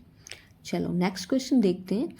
वो did the religious man find, कहते हैं कि धार्मिक व्यक्ति को क्या मिल गया था जिसमें कि ये प्रूव किया जा सके कि इस दुनिया में भगवान के अलावा और कोई भी नहीं है जो तुम्हें तुम्हारी इनर ब्यूटी के लिए प्यार करे। तो रिलीजियस मैन को क्या मिल गया था, he had found a text, एक टेक्स्ट का मतलब बुक। ठीक है, उन्हें एक बुक मिल गई थी जिसमें कि लिखा था, ठीक है, who can love us for ourselves, हमें कौन है जो कि हमें हमारे खुद के लिए प्यार कर सकते हैं, तो वो कौन है, गॉड जी, सिर्फ भगवान ही है जो हमें हमारे खुद के लिए प्यार करेंगे। ठीक है, find in the stanza a word rhyming with declare. अब ये जो स्टैंजा दिया है इसमें हमें एक वर्ड ढूंढना है जो कि डिक्लेयर की तरह ही साउंड करता हो। तो सबसे पहले तो मैं आपको बता देती हूँ कि सेम राइम क्या होते हैं। जब कोई वर्ड होता है और उसकी सेम एंडिंग साउंड होती है ना, तो वो वर्ड होते हैं राइमिंग वर्ड। क्या होती है, सेम एंडिंग साउंड सेम होती है तो वो सेम राइमिंग वर्ड होते हैं। ठीक है,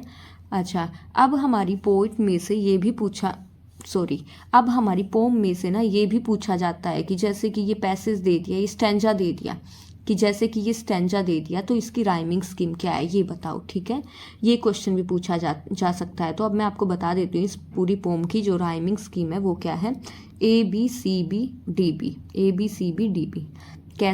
कैसे राइमिंग करते हैं, जैसे देखो भाई यहाँ पे ना ये हमारी जो भी लाइंस है ना हमें उसका क्या देखना है, लास्ट वाला वर्ड देखना है।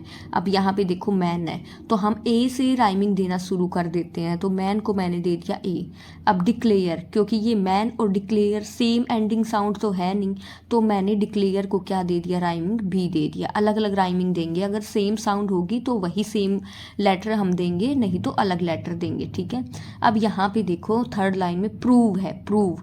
अब मुझे ये बताओ क्या ये ए से या बी से राइमिंग मिल रही है, नहीं मिल रही है, तो यहाँ पे प्रूव को हमने क्या राइमिंग दे दिया, सी दे दिया। अब आगे देखो डियर रे की साउंड आ रही है, तो डियर और डिक्लेयर ये साउंड हमारी मिल रही है, तो हमने जो डिक्लेयर को जो राइमिंग लेटर दिया है जो कि क्या है, बी, हम वही दे देंगे डियर को भी, तो यहाँ हो गया बी। अब देखो अलोन, क्या अलोन इनमें से किसी के साथ राइमिंग कर रहा है, तो नहीं कर रहा, तो इसको हम दे देंगे डी। ठीक है, फिर से क्या आ गया, हेयर रे की साउंड फिर से आ गई। क्या देखना हमें, सम जो सेम एंडिंग साउंड होगी वही देखनी है, तो हेयर राइमिंग कर रहा है डिक्लेयर के साथ और डियर के साथ, तो मैंने क्या दे दिया, इसको राइमिंग बी दे दिया। तो अगर आपसे ये क्वेश्चन भी कर लिया जाए कि आप ये जो स्टैंजा दिया है इसकी राइमिंग बताओ, तो इसकी राइमिंग क्या होगी हमारी, ए बी सी बी और DB, ये होगी हमारी इस पोम की rhyming. Is that clear, hope समझ आया होगा आपको। तो अब ये पूछा गया है कि इस स्टैंजा में से हमें बताना है राइमिंग क्या, डिक्लेयर के साथ जो राइमिंग वर्ड है वो बताना है। तो डिक्लेयर के साथ राइमिंग में क्या है हमारा, डियर भी है और दूसरा हेयर भी है, तो ये दोनों वर्ड क्या हो गए, डिक्लेयर के साथ राइमिंग हो गई। इनमें से कोई भी लिख देना या चाहे दोनों लिख देना। नेक्स्ट क्वेश्चन देख लेते हैं, find in the stanza a word which means the same as book. हमें इस स्टैंजा में से एक वर्ड ढूंढना है जिसका मीनिंग क्या होगा, सेम होगा क्या, बुक। तो मैंने आपको बताया भी था कि टेक्स्ट का मीनिंग क्या होगा, बुक, ठीक है।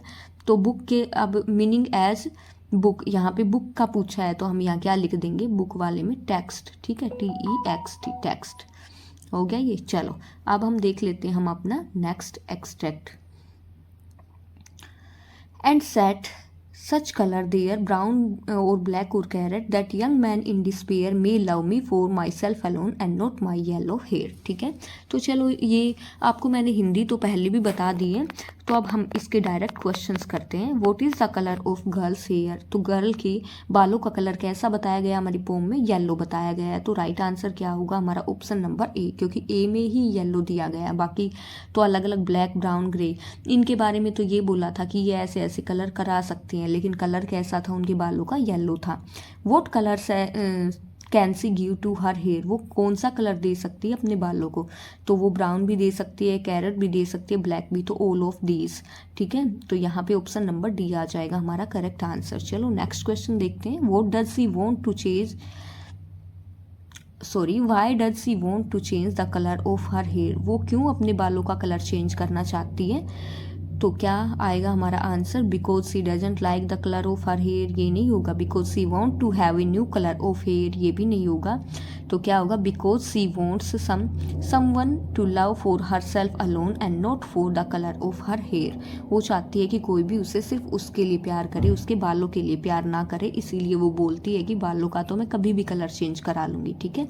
ऑप्शन सी हो जाएगा हमारा यहाँ करेक्ट आंसर। नेक्स्ट क्वेश्चन देखते हैं। The poetic device used in the line may love me for myself alone, अब यहाँ पे ये जो लाइन है इसमें कौन सा पोएटिक डिवाइस यूज हुआ है, जिसको हम हिंदी में अलंकार बोल देते हैं, तो यहाँ पे कौन सा अलंकार यूज हुआ है उसके बारे में हमें बताना है।